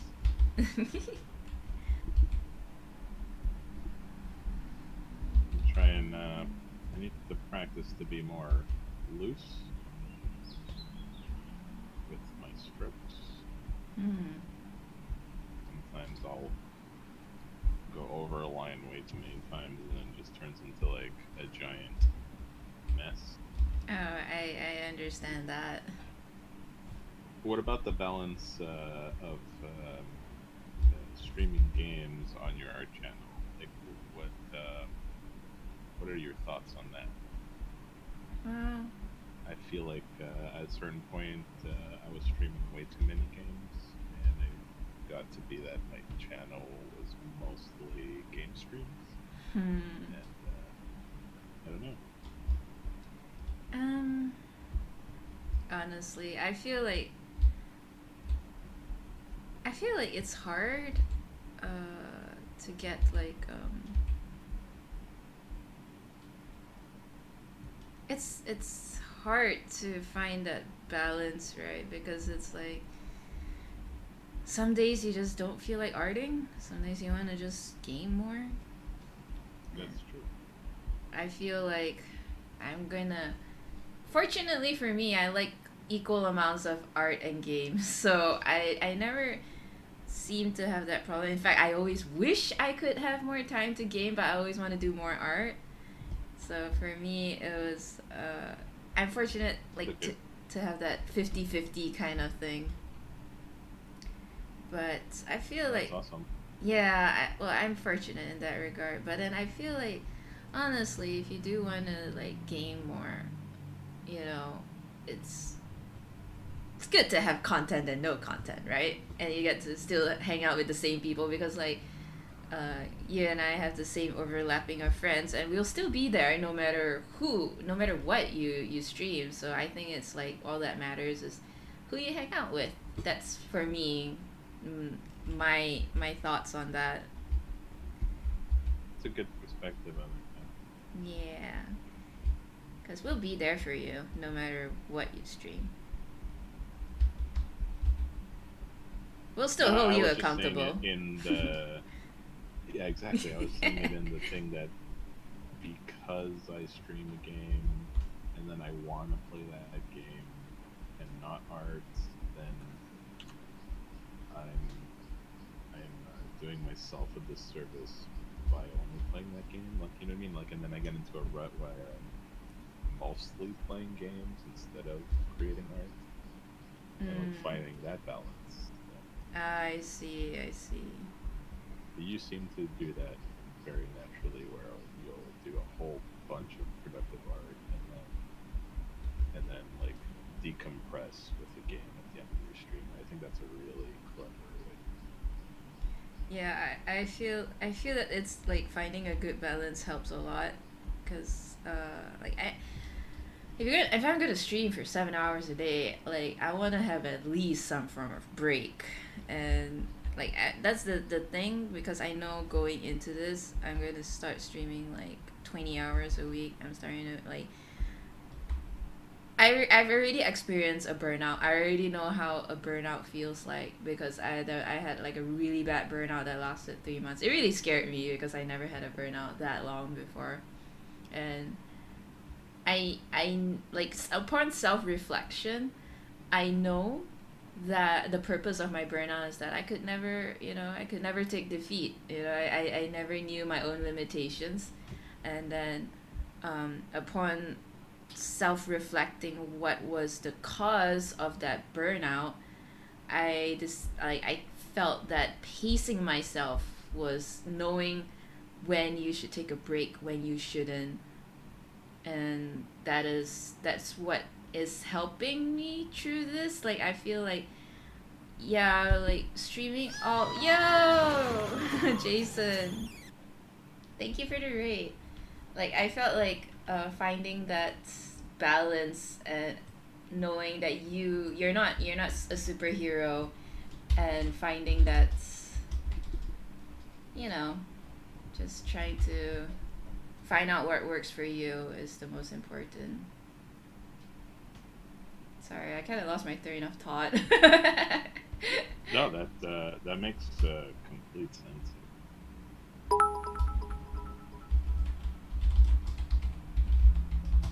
Hey Jay, how's it going? Yeah, hey Jay. Now that Jay is finally here, we can ask that question. But yeah, I mean, like, wait, I'm not done yet. Like, so yeah, so I felt like I don't want to like go straight hours of art and then, you know, just like you say, just decompress with games. So hopefully you can find that what works for you. Yeah, that balance. And you don't do. I'm assuming the answer is no, but you don't find that streaming games affects your channel in any way negatively. Well, it kind of depends what it there's is. there's this like myth that like, oh, if you're not streaming art, then you're losing like good exposure. I think that's a little bit horseshit, but I'd be interested in knowing your perspective. It really kind of depends what it is you want for your Twitch channel. Like, I mean, some people want it to be purely art. Some people want it to be pure, like they want to focus more on that. But then, like, you know, I feel like your approach and my approach is more variety. So I don't have any problems if it's gonna steer towards art or games. And like, you know, I feel like there'll be times it's gonna like balance itself out, right? There'll be times where you want to do more art. There'll be times you want to do more games. So I think it's all good. It also depends on what it is that the direction you want to take for your stream.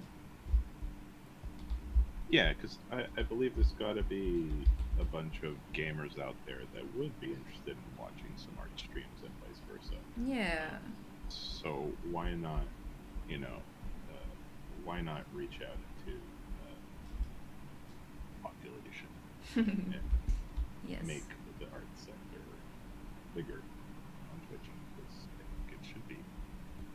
Yeah. I also like that you can mix up art and games, because sometimes, you know, like the challenge I find is like when you finish an art piece, then you have to figure out what to draw for the next one. And sometimes, you know, like I don't always want to do studies because I feel it's really tiring. So I feel like, yeah, just game, you know, you don't have to think about what to do. It's all laid out for you there already. And I find that Yeah, a that's little a good point. yeah, exactly. I find that like very like I don't have to think about anything. Just game.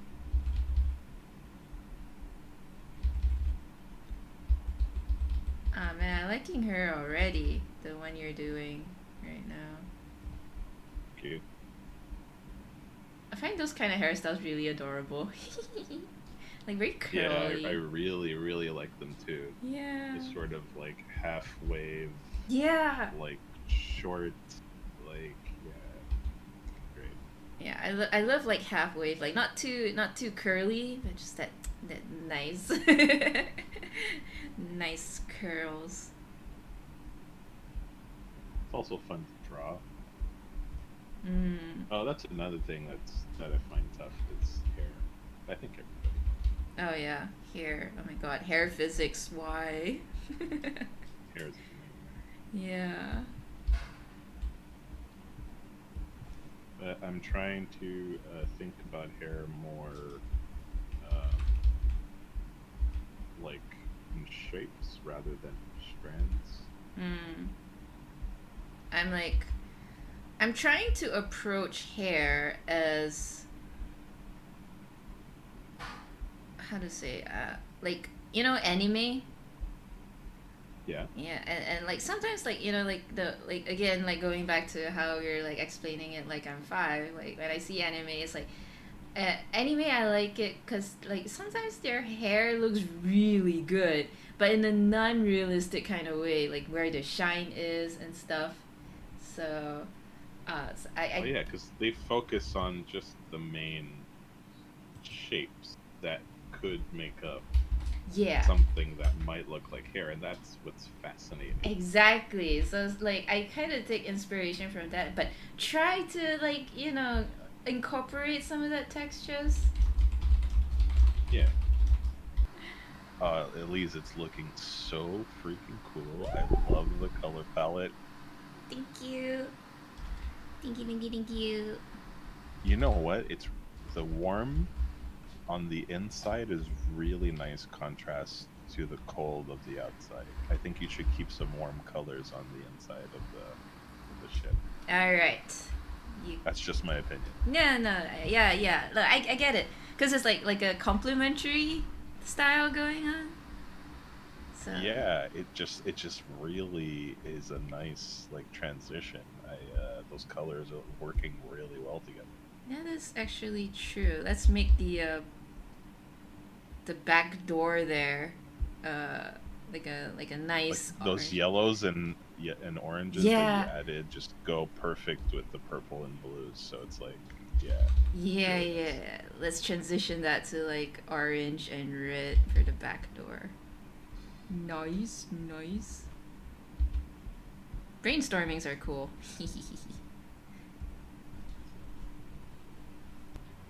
Watching, you know, like Cars, you know, the Pixar animation Cars, or Oh yeah, yeah, like Tokyo, or like those drift, not Tokyo Drift, the Fast and Furious. Like they always make their cars look very neon and very neon colored stuff. Like all the speakers. Yes, it's like looking for words.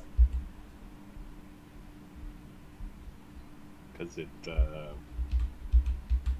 they in that case they want people to pay attention to it, so it makes sense to just. True. I remember reading what are like some things that are like doesn't work in like in that you find in the movies but doesn't work in real life, and one of them was like, you know, like when they wear those hazmat suits or the space suits, and then they have like lights going on the inside, and it's just to see the actor's face. Nope. But like Yeah, it's all movie magic. yeah, all movie What astronaut wants a bright light in their face constantly? They're exactly. trying to see other things.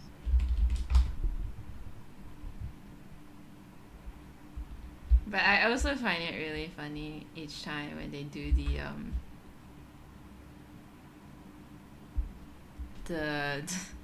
pixel magic when you know the camera photo looks all blurry. They're like, we're gonna fix this. Right? Yeah. Like if anybody have ever worked with cameras, you there's no way you can do that. If there is, that would be really cool. I would want some of that. All our photos would look really good if it exists. Well, good. I mean that's debatable also depending on what kind of photos you're going for. True.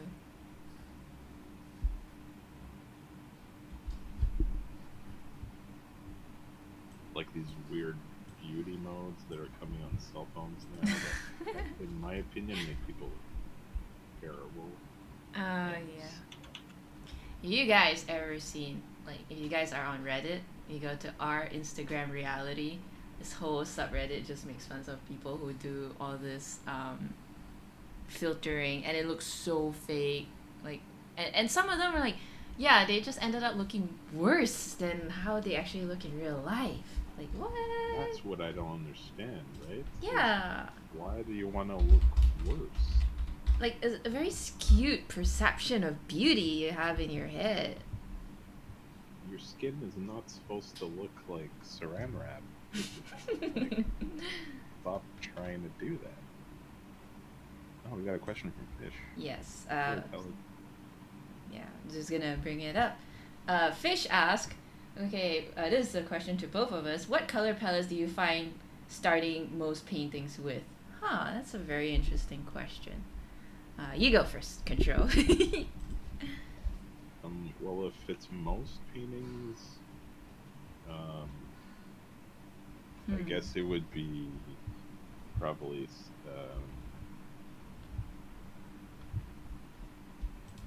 probably sepia tones first, because I do a lot of portraits, and I find when I start with these like reds and sepias and that kind of like going into like the warm oranges, like that kind of is really comforting, and then going from there and adding some blues, that makes like drawing portraits fairly straightforward. But that's like my easy go-to portrait colors. But it really depends on the piece. But I do start warmer usually, but that's just like personal preference. Yeah, I'm kind of same. I like to go towards warmer colors. Yeah, I don't know. For me, it's like it also depends on the subject matter, because I do a lot of different subject matters, because animals also come in a lot of different colors. But one thing that is really consistent, though, I always like something quite vibrant, like at least so like I like a little bit of bling bling in there, you know, like but not too much. So it's kind of like, you know, you wear a nice dress and a nice necklace to go with it, you know, and you just that nice little sparkle in there. That's why I always love Color Dodge. Color Dodge is my favorite brush, but to use with in reasonable amounts. Because like if you see a woman and like the entire dress is bling bling, she has all of bling bling bracelets, I feel like it's a tad too much. So yeah, for me the one that is consistent is that I always gotta have that little bling bling. I mean, right now this is super bling bling. It's fine. But that's different because it suits the theme very well. Oh, true. Yes. Yeah, it is all planned. It definitely suits the theme. All planned. All planned, for sure. I'm a witness. It was definitely all planned. This one looks a little 2001 Space Odyssey. Oh, okay. Yeah. I watched 2001 Space Odyssey. It's such a long movie. Yeah, it's really long. But it's like a cult classic. True. I don't know. I'm like, the thing about Stanley Kubrick's movies is that they don't quite have, how do you say, it's a very open-ended movie. Like there's no, it's very abstract. I think that's the word. He tries to put out a concept and then he tries to make you think about it. Yeah. Right? Yeah. But like, and some people don't like that. Some people like to have an answer and when they're watching a movie. That's why Kubrick is like a hit or miss depending on who you are. But yeah, I think that's what he's doing. I am one of those people who like to have closure. I like to have the, you know, story, or, you know, like I like movies that has a message, but I felt like for Stanley Kubrick's one, it's too wide for me. Like it's too open ended for me. Like mostly like The Shining. I said this with Dark Fox before. I felt like I was like one of those people who did not like The Shining. Okay. Because The Shining has more of a conclusion than most of the movies.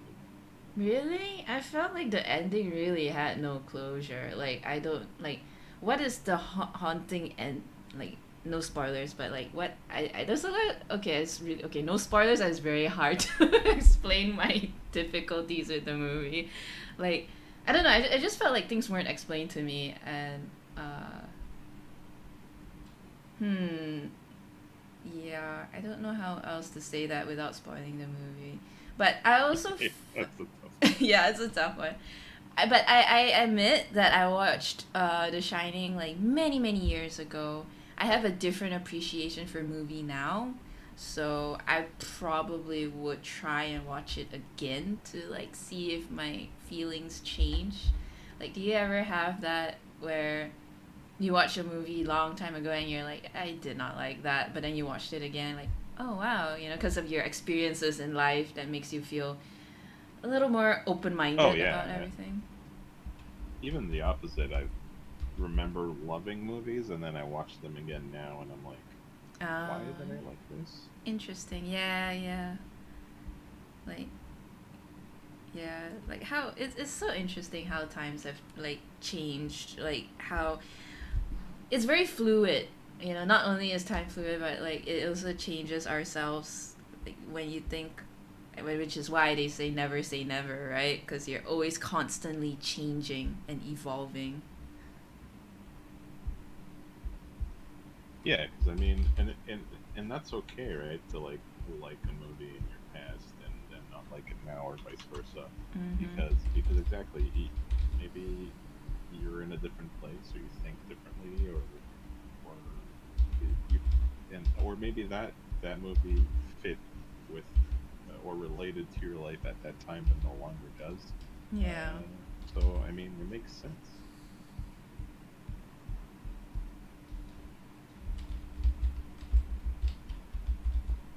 I mean, one of the most wacky Kubrick movies is A Clockwork Orange, definitely. I've never watched A Clockwork Orange. I It looks so. really don't think you'll like it. Yeah, I don't know. I saw it. It looks kind of creepy, like very eerie feeling. I saw. Very. Yeah. I don't know what's it about, but then again, with Stanley Kubrick, do we really know what's it about? Yeah. I saw like If you take the storyline at face value, then yeah, you would be completely confused. It's one of those where you have to like try and find a meaning under the story. yeah, it's very interesting. Cause like it's again like art. Sometimes movies are really interesting. There's like so many different ways to tell a story. Yes. Some of them are very literal. Some of them are very like they have a message very subtly, but others are like you really think about it. And then the others are just like, well, Stanley Kubrick almost abstract, right?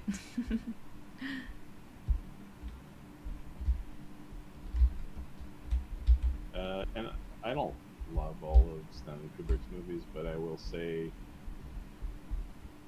you can give him credit for trying to be original and different um, in the movie scene, because it's very easy to stay to the easy topics and to stay to the money making movie Yeah. topics. You know what I mean? So I kind of commend filmmakers who aren't afraid to do something different, even if it fails. True, true. Definitely. Like, especially to be able to even just make a movie like that is going to be really hard because it's not just you that's making the movie, right? You have to, like, pass it, like, you have to be approved by producers, the Yeah, you production have to be able company. to sell it to other people. Yeah, Yeah. exactly. And, like, to sell something so original, to be able to go pass through all those hurdles, that's like, wow. I can't imagine.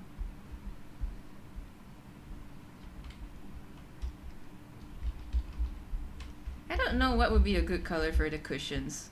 I feel like you said, like, nice warm color on the inside. I feel like maybe I should go like a reddish. I think that the blue cushions work well But it's really nice against the Uh, warm like reactor you have in the back. It's really cool. Alright, we will stick with this and give it like outlines of the light there.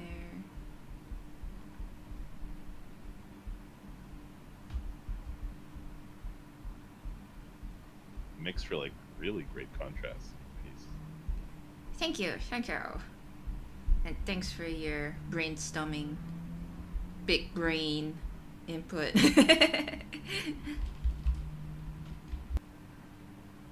Yeah, it's like movies like had a message. Like a little bit weird was like, have you ever seen The Lobster? No. It's What's the lobster? it's really interesting. Hang on, if I'm not mistaken, right, The Lobster. It is. Where is it made? I wonder which country was it made. Oh, it's made in initial release was in the UK. So it's very interesting because like it was more like a commentary piece about relationships, and coated with dark humor. I'm pretty sure I think it'll appeal to you. Yes, dark. Yeah, Dark Fog loved that movie. So basically, if you do not find a mate when you hit 30, you will be reincarnated into an animal of your choice. So it was really interesting because like it is also really nice about this whole world building thing because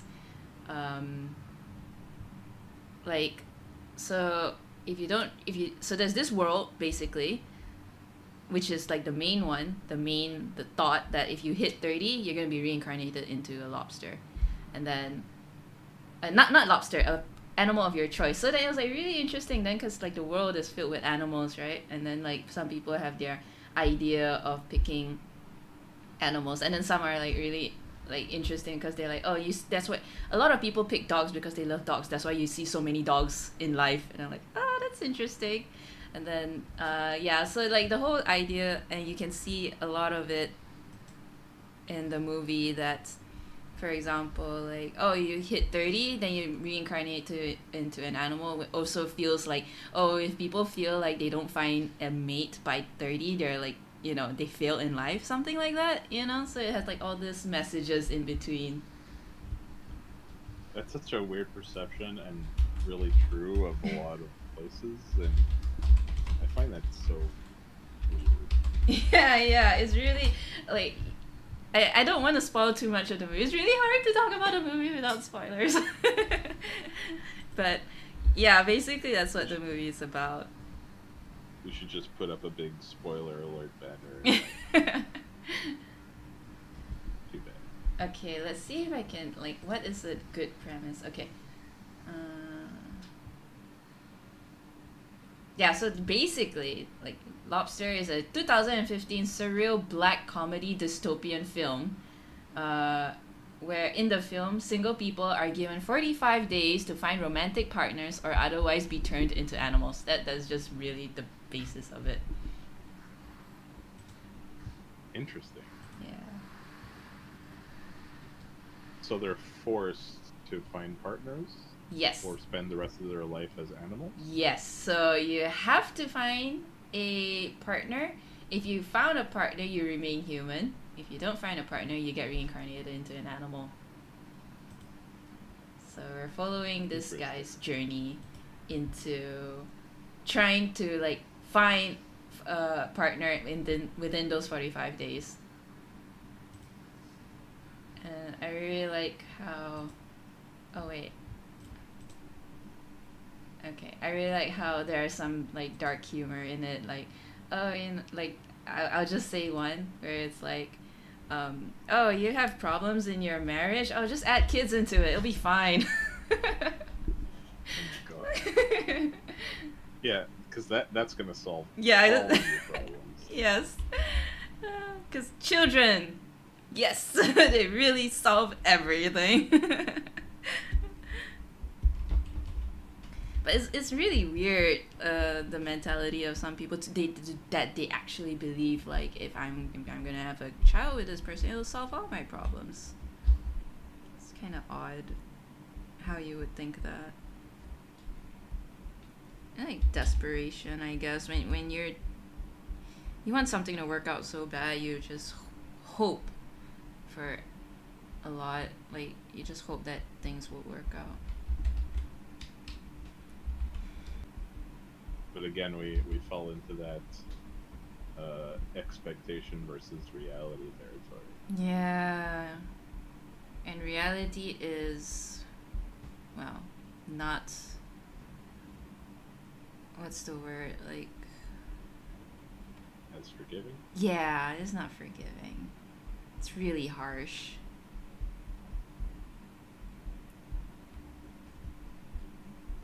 Ah, okay, yeah, Dark Fox says that it's a mandate to find a partner or else you're more useful as an animal.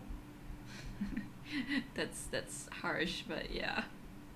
I wonder if you get to pick what animal you turn you into. Yeah, you get to pick an animal, which animal you want to be in your afterlife. That's cool. What animal would you want to be, Control? Good question. Since we're on the subject, I don't know what animal I would be. Like, it's not fun if you want to be an animal, right? Because you're always prey or predator, but you always have to fight the conditions. Well, think about what animal on Earth has the best life in like human perspective. I would say dog, right? Like, they get pampered so much. Dog or a cat, basically. Yeah, speaking of cats, yours always wake you up. And Yeah. No, but they're great. It's just they're cats. Yeah. Yeah. They're so adorable. They just put up their cute defense mechanism and we all fall for it. It's not fair. How are you supposed to? If only life worked that way. Just show your googly eyes. I guess in a way it does work like that. Some people really know how to use their good looks to get by.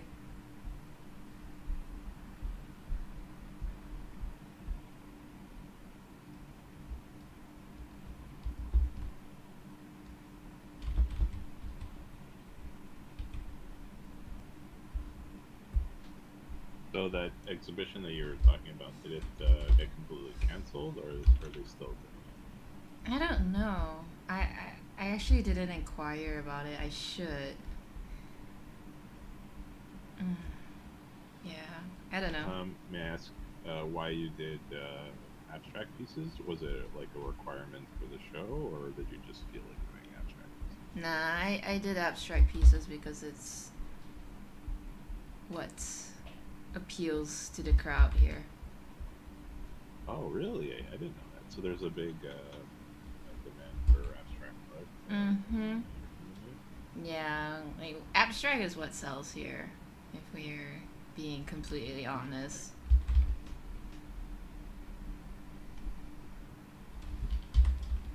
Yeah. I'm so curious as to why that is. Why certain types of art sell and others don't in specific areas. I don't know. I always feel like. Why do you think like Canada will have like more interest in realism? I don't know.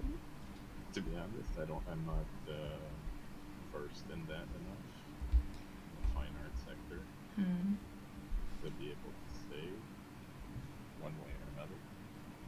I don't know. I feel like, well, at least for here, they're not very into realism. Like they think it's nice, but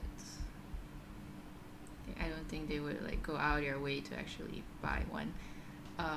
But even if they did, I guess because this gallery, like the person organizing all this, is not very high-end customers. So also my realism piece, I am very attached to them. So the price is, of course, and also the amount of effort that put in is way more than abstract. So it's way higher than. Oh, I see. Yeah. So I think yeah, probably wouldn't. They're not, because there have been some inquiries about my realism pieces, but I didn't manage to sell them because they're like way more expensive.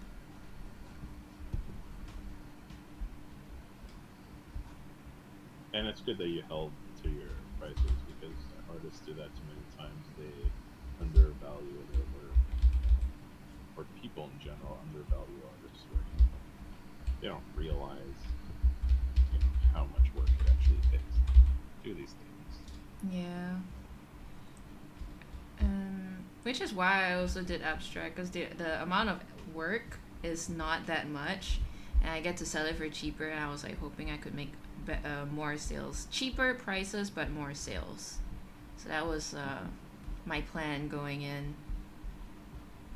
I was hoping it would have worked out.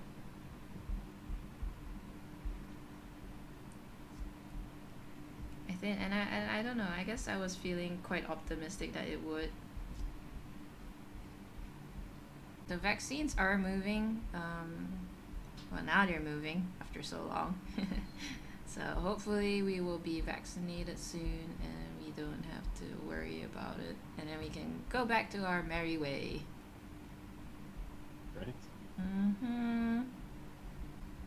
Man, I like oh man, speaking of creature designs, I like the Starship Troopers. Yes. Yeah. Yes. I was like doing this. I had that idea of the Starship Trooper monsters in my head. Their designs was really good. I don't remember what the movie was about. All I always remembered was the creature designs. It was so good. That was the best part of the movie. That's Yeah. I should really do more. Like, should try creature designs. Like, I always wanted to, and I did, but then I stopped. I don't know why. yeah, especially since you have such a good root in real animals. I think doing like fantasy creature designs would come really naturally to you. Yeah, I should give it a try. Because fantasy creatures is basically taking real life animals and mixing them up in a blender and seeing what you can get out of it. It's one way to put it, yeah. What made you start streaming? Yeah, it's gonna happen. It's all the peer pressure is getting to me. Were you peer pressure into streaming? No. Being a brat. Streaming originally was just like totally random, and I didn't think it would go absolutely anywhere, and just for kicks. But then people started showing up, and I was like, oh, hello? And, it made me do more art, so then I kind of kept doing it until I didn't for some reason. Can't really explain. Interesting. So you never thought it would go anywhere? Like you never thought people would come by and you would make new friends?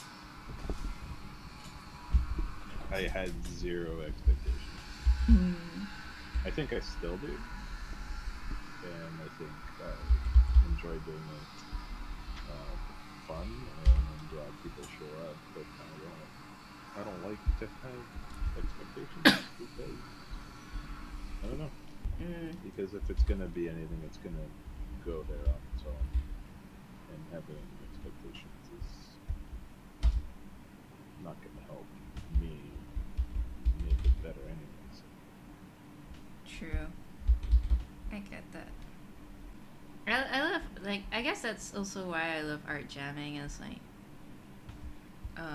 you get to see, it's also like sometimes, I don't know, I look at life and it's like really interesting to see in a way it's like nice because there's so many different people out there, the way they think, the way they execute problems in a different way, and I guess it's like it's really interesting how so many of us have different ways to do art. I know. I think that's really fascinating, actually. Yeah, you can give us the same subject and yet all our styles will ended up being different. Yeah, everyone will also tackle it in a different way and get to the different points in completely different ways. And watching that process for me is very Yeah, it's so outstanding. So Jason's question, I quite like this one. What advice would you give your younger self that's just starting out with art? That's a really good question. draw every day, even if you don't want to. Wow. And I would give my adult self that same advice.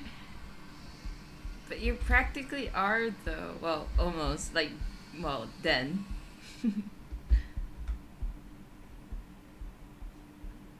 Yeah, I think that's the best advice I could give my younger self. Just shut up and draw. Just do it. Just Stop do it. complaining. Just draw. Yeah, sometimes you just gotta suck it up and do it. Yeah, because when you're younger, that's when it really hits you hard. You look at all these other artists that are amazing, and you're like, ugh, I'll never get there. And like, yeah, if you don't do it, you never will. But then maybe if you do, you might get somewhere you like. That doesn't even matter about this other person. That is true. I think that's the best advice I could give my younger self is to stop like letting other people influence you so much and just try and just do what you do. Yeah, always have this mentality where it's so easy to just say, I wanna be like that. I wish I could do it like that. But you don't put in the effort, so how could you ever be like that? And Yeah, it's like oops. that artist didn't get to where they are magically, you know. Yes. You know, I don't think any artist that has any kind of following or respect got there by not doing any work. True. So even the really super talented ones that seem like it comes naturally to them, I'm sure they did a lot of work to get to where they are. So, you know, realizing that that's what it takes. That is very true.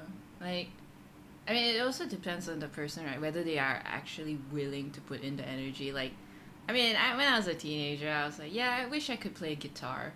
It would be really nice if I could play a guitar. Guitar sounds awesome. I want to play a guitar. But I never actually put in the effort to playing how to play the guitar. Because it's a nice feeling. I don't think I would have the energy to pursue it. Oh yeah, I tried playing guitar, and I'm terrible at it. But, I mean, I'm sure if I dedicated 40 more years, I could maybe be mediocre. But I'm still glad I tried it. It just goes to show that I wasn't meant to play the thing. Yeah. We are more in the artistic painting sector. Oh, alright. I'll still play for fun, just for myself. But like, it's literally like how you would play a video game to decompress, like that. Yeah, I see ya. I feel ya. I feel really excited. I think I wanna go. I wanna paint another mecha insect. Ah! Do it. Yeah, Yes, let's you should. do it. This one's looking so awesome. Thank you. This reminds me of like, oh my god, one of my favorite movies when I was a kid was Richie Rich. And then in Richie Rich they had like this mini bee that will spy on other people or something. I can't remember. And like this would be really funny if you like turn it into a little insect size to spy on people. Shrink yourself, go into the ship, and then start spying. Oh, that could totally be it. Actually, that's really funny. Watching real life drama, right? Like we'll miniaturize ourselves and then like just eat popcorn. It'd be cool, and then you can like go on check out, like you just like fly into a bird's nest and then you can see a bird from like mega size. Today I am doing some mecha drawings. A little out of my comfort zone, so today is all like experiment. I'm joining Mean Art's Mechasong challenge. So he just drew a bunch of thumbnails, and I see which silhouette speaks to me the most, and I am really digging this one, so I chose this silhouette. I saw this one too. This one looks very beetle. I was thinking either go with green or yellow for that. Yeah, some of them are really good. Very alien-y, like this one. It's really interesting the amount of different designs he came up with. I really like it. I really dig it. So, of course, me loving animals, I decided to go for insect vibe. Micro mechas. Yeah, it's really cool. If you guys do want to join, please feel free. Mean Art is actually Dark Fox's friend. If you guys want to join, that would be really fun. So, personally, I feel like I like challenges because it's like things that you don't normally do. And it forces you out of your comfort zone, just yanks you out, and I just want to join in on the fun. For the same reason I woke up and started thinking about the electric car push in UK for 2035. You know what's really messed up? Electric cars was actually a really big thing back in the 80s, I think. Even like yeah. Yeah, it's not a new technology. Yeah, it's not a new technology. I had height control, by the way. I'm just sitting here quietly.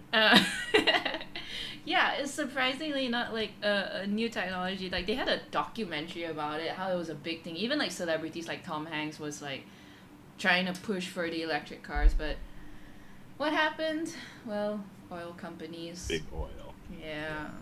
Can you imagine to have that much of a power to like shut it all down? That's really insane, the amount of power they have. And that's not the only industry where that happens. Yeah, exactly. Like, it's so messed up. Like you can't do it for the better of the world.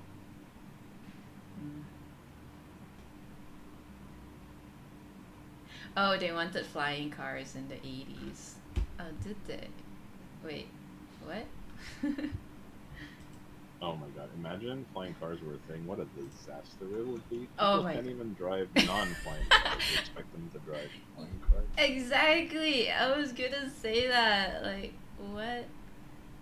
Oh, dude, I just saw this. That looks so cool. That looks like some scorpion alien face hugger shit going on. Oh, that one's epic. I really like the one at the top left. This one. He's like, It's like chunky boy. He's like so like he buff. yeah, Mr. Chunky Boy.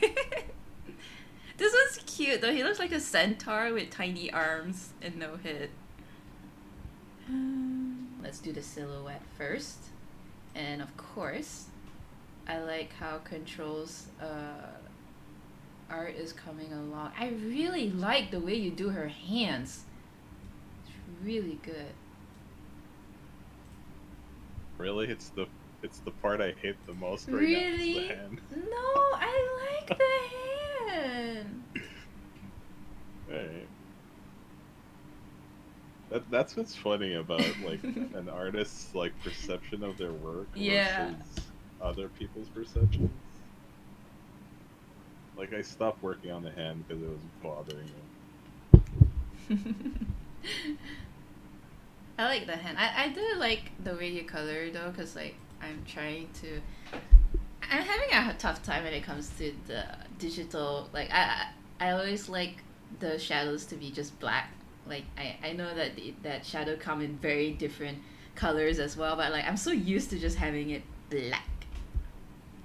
Well, there was an artist, I forget who it was, that said something I really enjoyed about like painterly colors. Mm-hmm.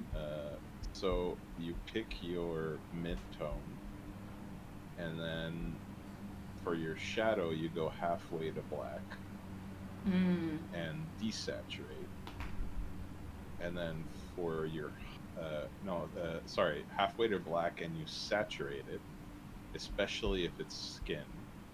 And for your highlight, you go halfway to white and you desaturate. Interesting. And it works really, really well as like an initial like tone. And you never get stuck in that I went too dark kind of zone. Because you never go to black, you always go halfway from the color you picked, black. Interesting. Yeah, I like that he mentions about the saturation and desaturation as well. Because I never do that. Especially for skin, if the human skin in the shadows is always more saturated because of all the blood vessels and stuff, and light shining through the skin and that kind of stuff. So you're always gonna get like much redder tones in the darks of human skin. Yeah. Oh yeah, all the what lies underneath all the blood vessels and stuff. Yeah. I mean, but it's not like a rule. It's just a really interesting like way of coloring that I really enjoy. Yeah. So I used to do the same thing. I used to go straight to black, and then it's too black, and then you're like, oh, no.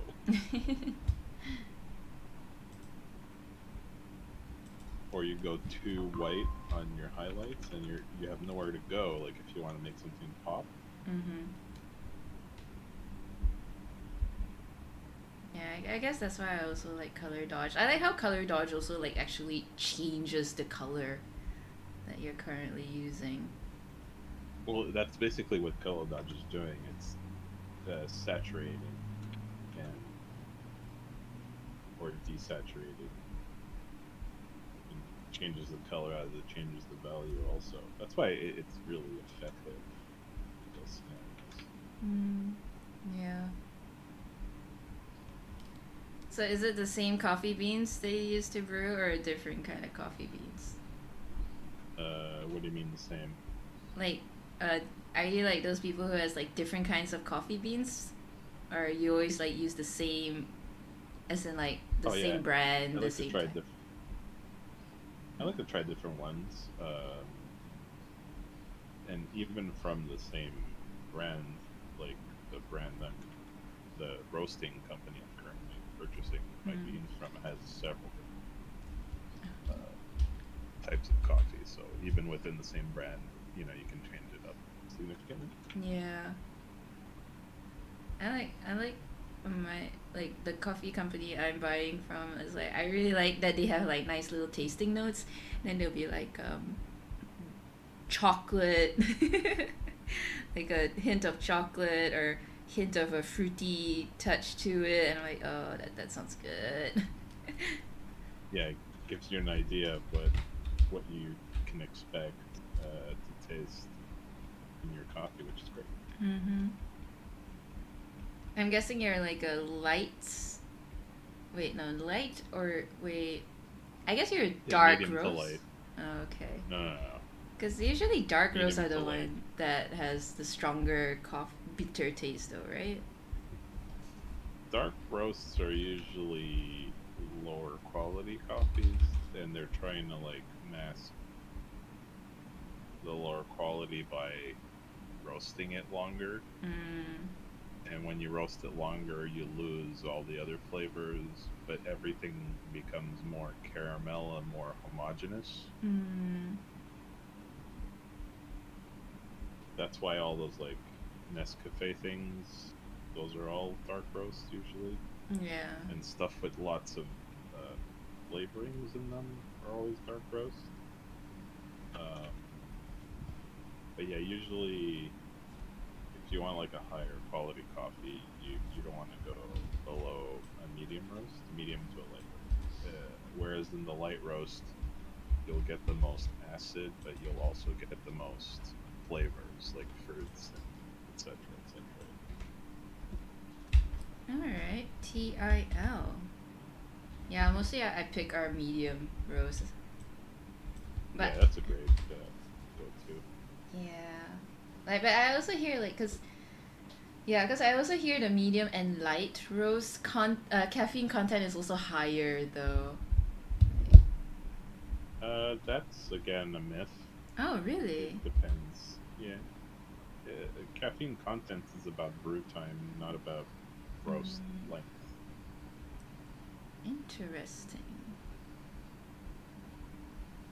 For example, like cold brew coffee has more caffeine in it than almost any other coffee because cold brew brews for so long. Yeah. Espresso, like an espresso, has less caffeine in it than like a drip coffee, for example, because it only brews for 30 seconds. Like it's mostly about brew time and brewing technique than the way it was roasted. What happens with lighter roasts? It's more difficult to extract the coffee. That's where the differences come in. So you need, like with lighter roasts, you need hotter water to extract the coffee properly, whereas darker roasts you could extract the coffee at a much lower temperature. Ooh, that's interesting. Sorry guys, this is an art stream, but I can go on forever when I start talking about coffee. Well, another trait that what makes control. Yeah, Smith is more of a tea person. That's because Smith is from the UK. I mean, tea has just as much, if not more, nuances than coffee does. Like real tea connoisseurs, like there's some like crazy stuff. Yeah.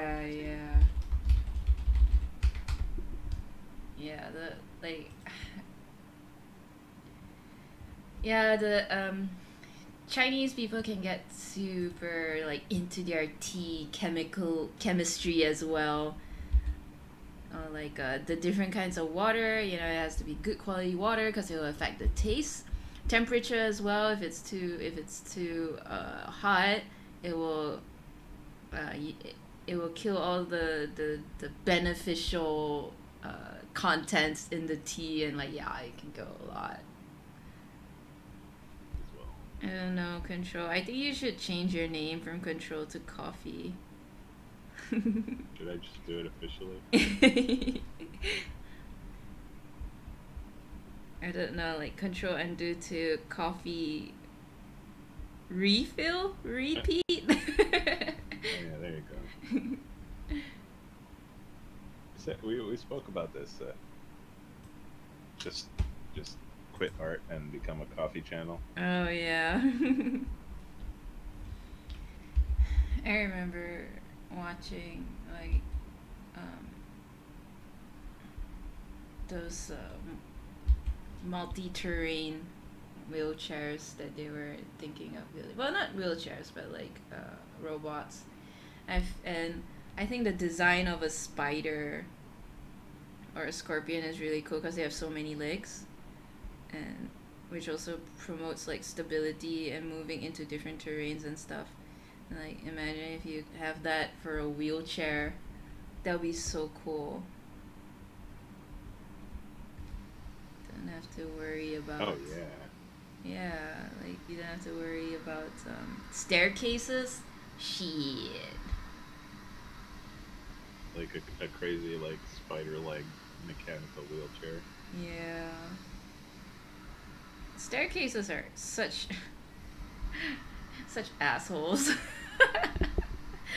Like, cause Dark Fox is disabled, and I would push him in a wheelchair, and like, to be honest, I feel so grateful that he is not wheelchair bound, because like, you know, there are some places where it's really hard to find, or like sometimes when elevators are out of service, and then that can get really annoying. So I'm really glad that Dark Fox can get up to walk if he really has to, because I can't imagine what it would be like if it was totally wheelchair ridden.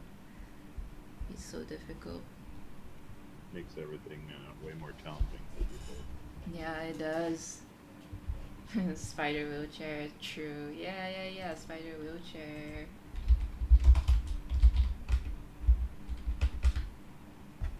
Yeah, I like the whole idea of like modern technology, like different designs, you know, not just wheels, man. Freaking spider legs on your chair. That kind of reminds me of Wild Wild West. You guys ever watch Wild Wild West? The one with Will Smith in it, and then like there was, like... that was such a bad movie. I watched it when I was really young, so I didn't know how bad of a movie it was. So bad.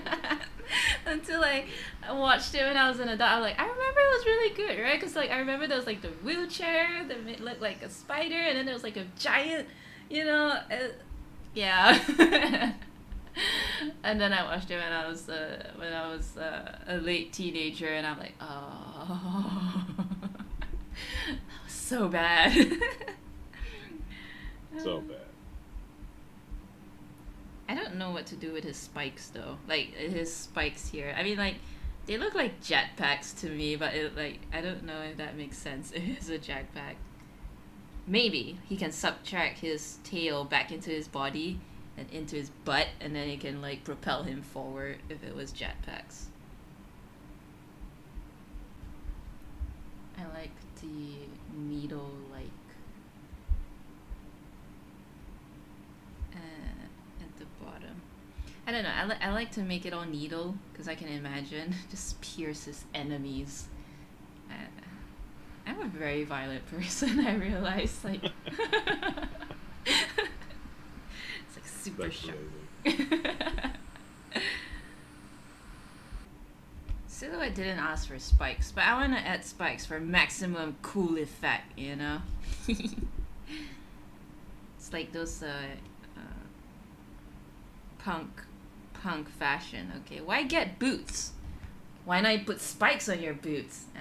That's like maximum coolness level. Shing. Mad Max kind of philosophy. Yeah. When in doubt, spikes. Yeah, exactly. Gotta live by that motto. When in doubt, spikes. Okay, I feel talking about my violent personality, I'm like thinking, oh my god, it'd be so cool if this was like a deadly weapon that you just release onto your enemies and like let it crawl on your skin and inject venom through their Oh my god, crazy. Yeah, I can totally see that now. I can't unsee it. and like especially you wanna like make them really scary, right? Because it's not just an injection. You make them crawl on your skin, like. Right? Yes. Maximum. Yeah. Lockdown is getting to me. I don't know what you guys are talking about. Okay, I'm fine.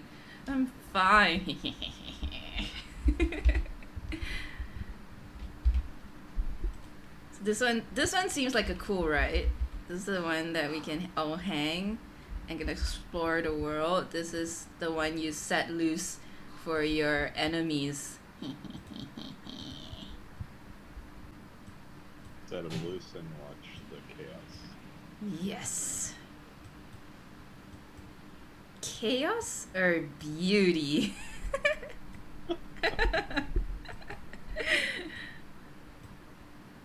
start siding with chat here. Okay, I may be, you know, a few screws loose up there for now. Maybe, you know, just having a little fun. Okay, you're forgiven. Oh my god, the lighting on your skin looks so good. I really need to do like more skin studies.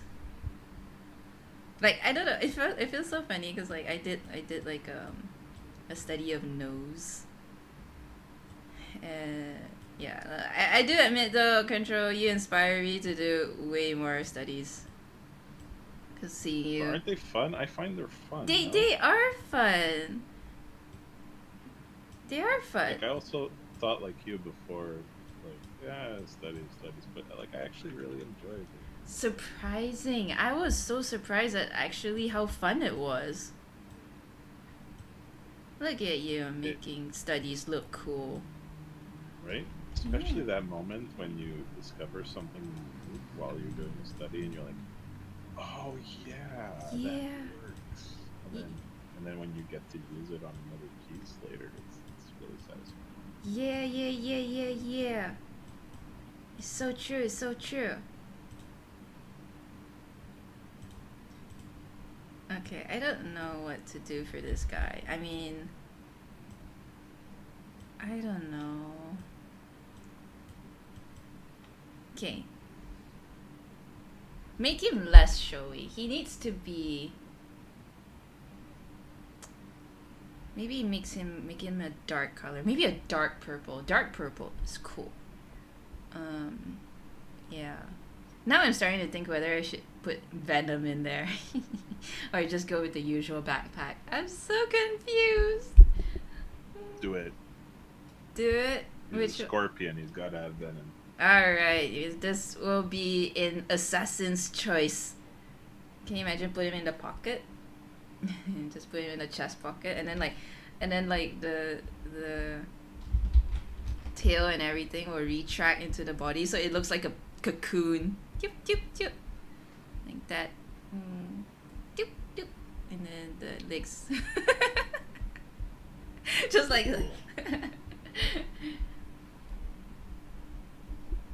It's awesome that you're thinking about the mechanics of how it would operate too, because that helps to like establish like a story.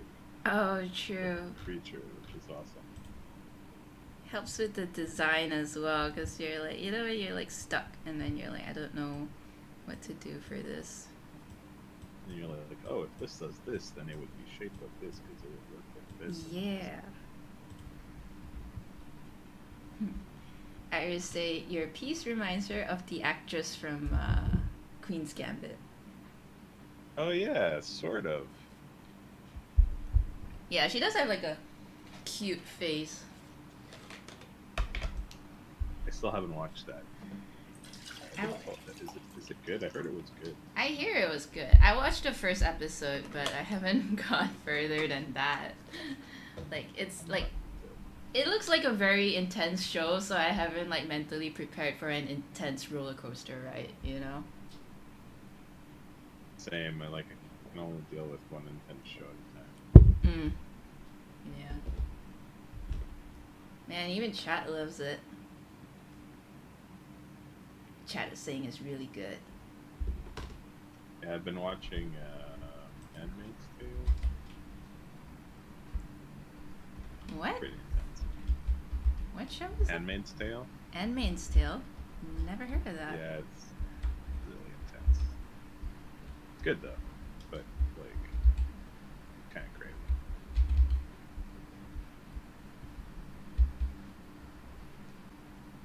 Look at you doing a masterpiece. Oh, this is the portrait.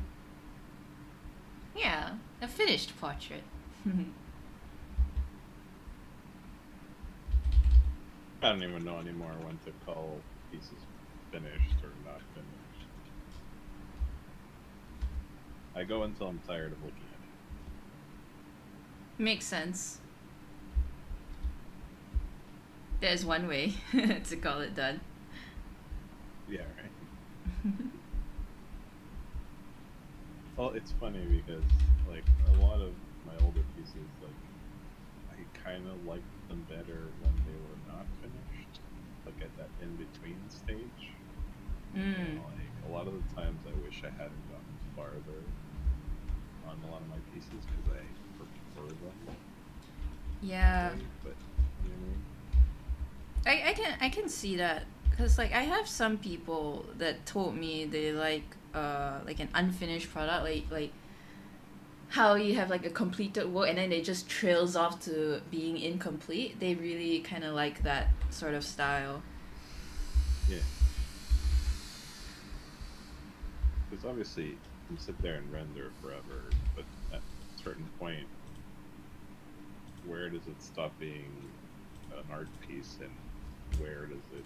You start asking the question, why didn't you just take a picture of that? Mm. Like, Yeah.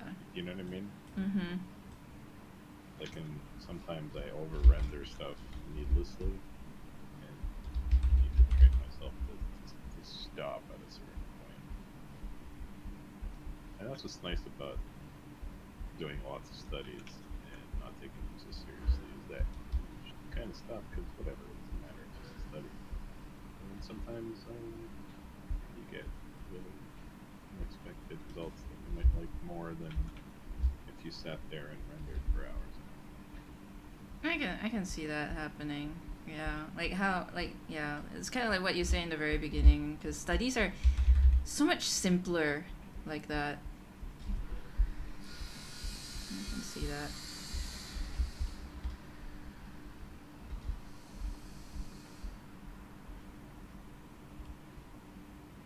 Oh yeah, Smith understands what you're saying.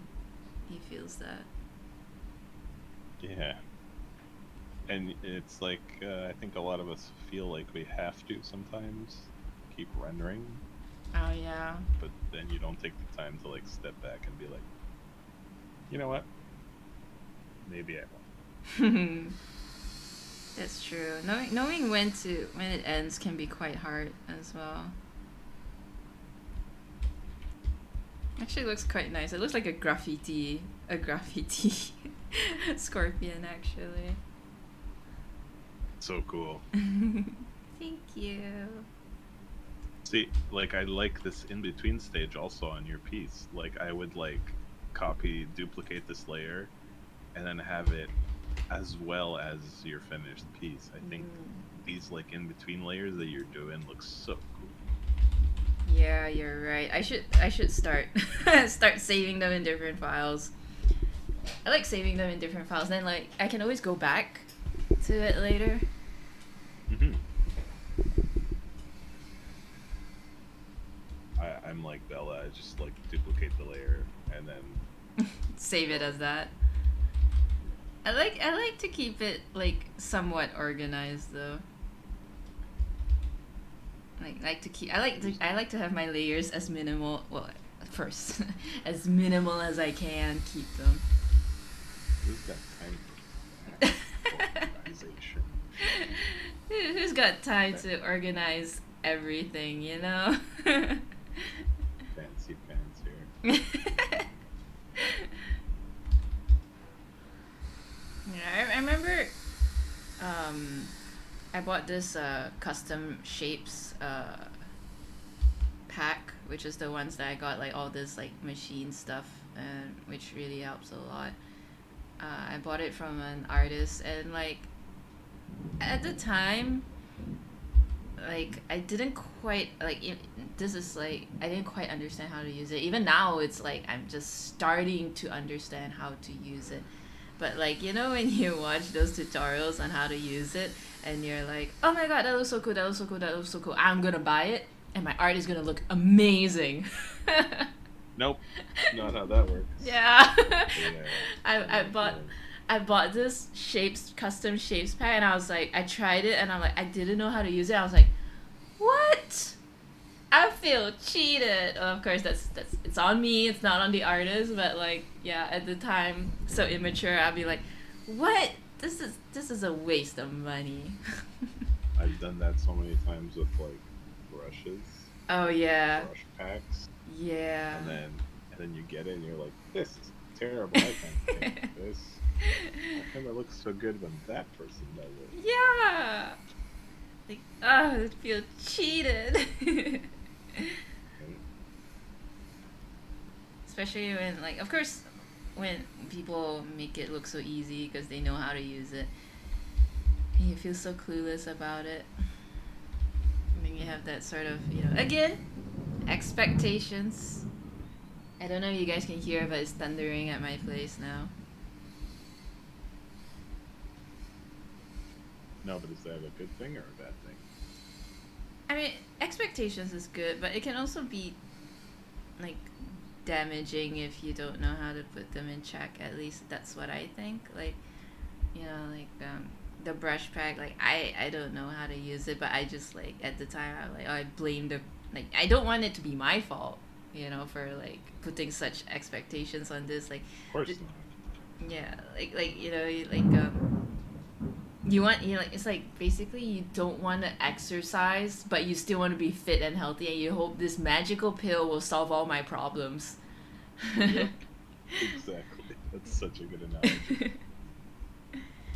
Yeah, well, yeah, that's me. And then if it doesn't work, it's like I blame the pill. It's not because of me.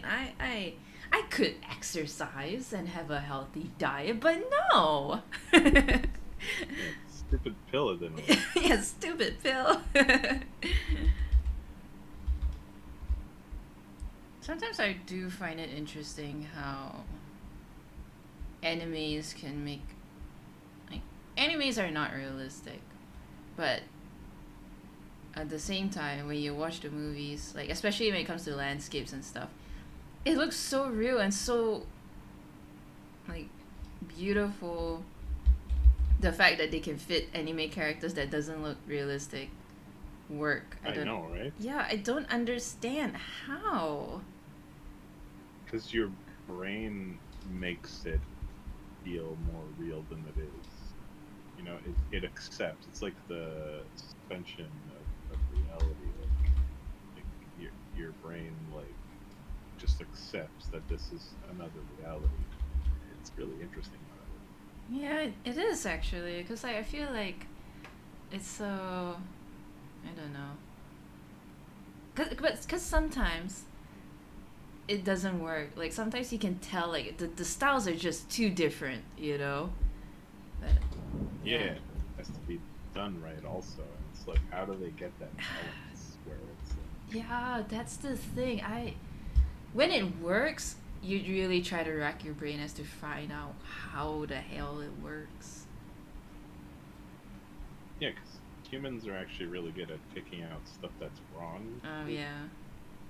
So, like, that's why when they get it right, it's great. Which is why I also, like, I find humans really hard, because they're very particular. If your eyes are a little too high or a little too far apart, it's like, people know. Especially with faces. Yeah. Yes. I really do like Twitch, because, like, I really do love going around and meeting new artists, and always, like you said, just seeing how different people do art. It's really amazing. It's like a fingerprint, It's great. So much variety too, and which opened up this whole world of making it really accessible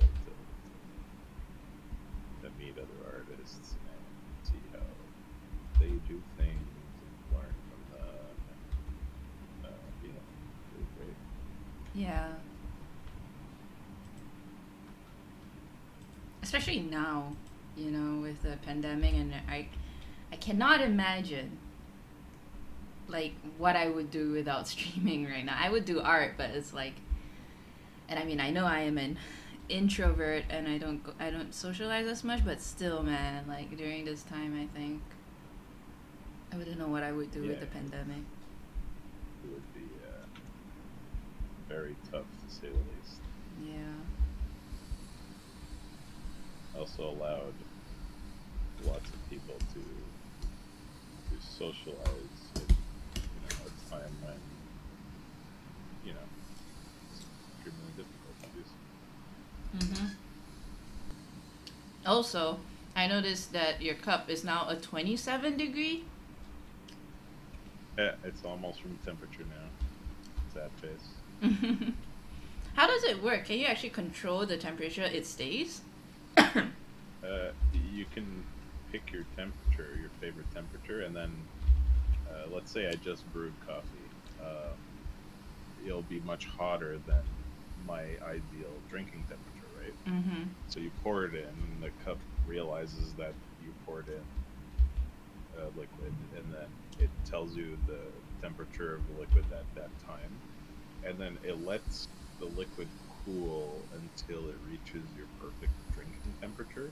Damn. And then once your perfect drinking temperature is achieved, it holds it there for as long as it has power. Wow.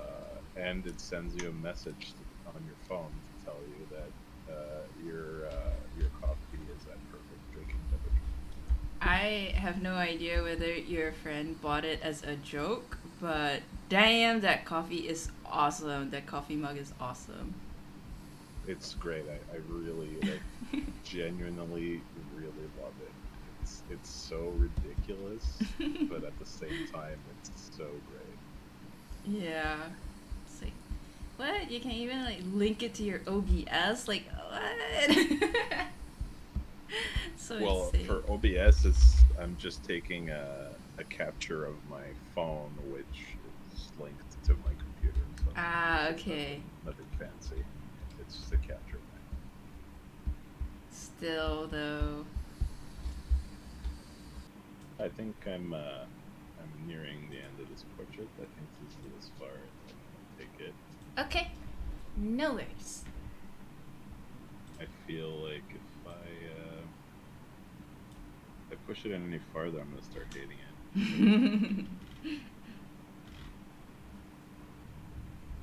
Been Nice. so long that I forgot how I signed my portrait. Well, it's good that we managed to get you back into the groove. Hopefully, we'll get to see you stream more. All right, I guess it is 3:30 in the morning.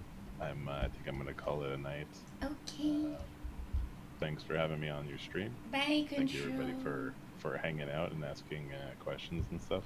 Yes, please go check out Control. If there's anything else you wanna plug your pluggables on Controls that has Instagram. Yeah, there'll be a link to that on my Twitch page if you guys are interested. Yeah. Oh, Elise got it. She's ahead of. Thank you so much. Take care. Have a great one. We'll do this again soon. All right. Bye, Control. Have a good rest. Take care. Bye.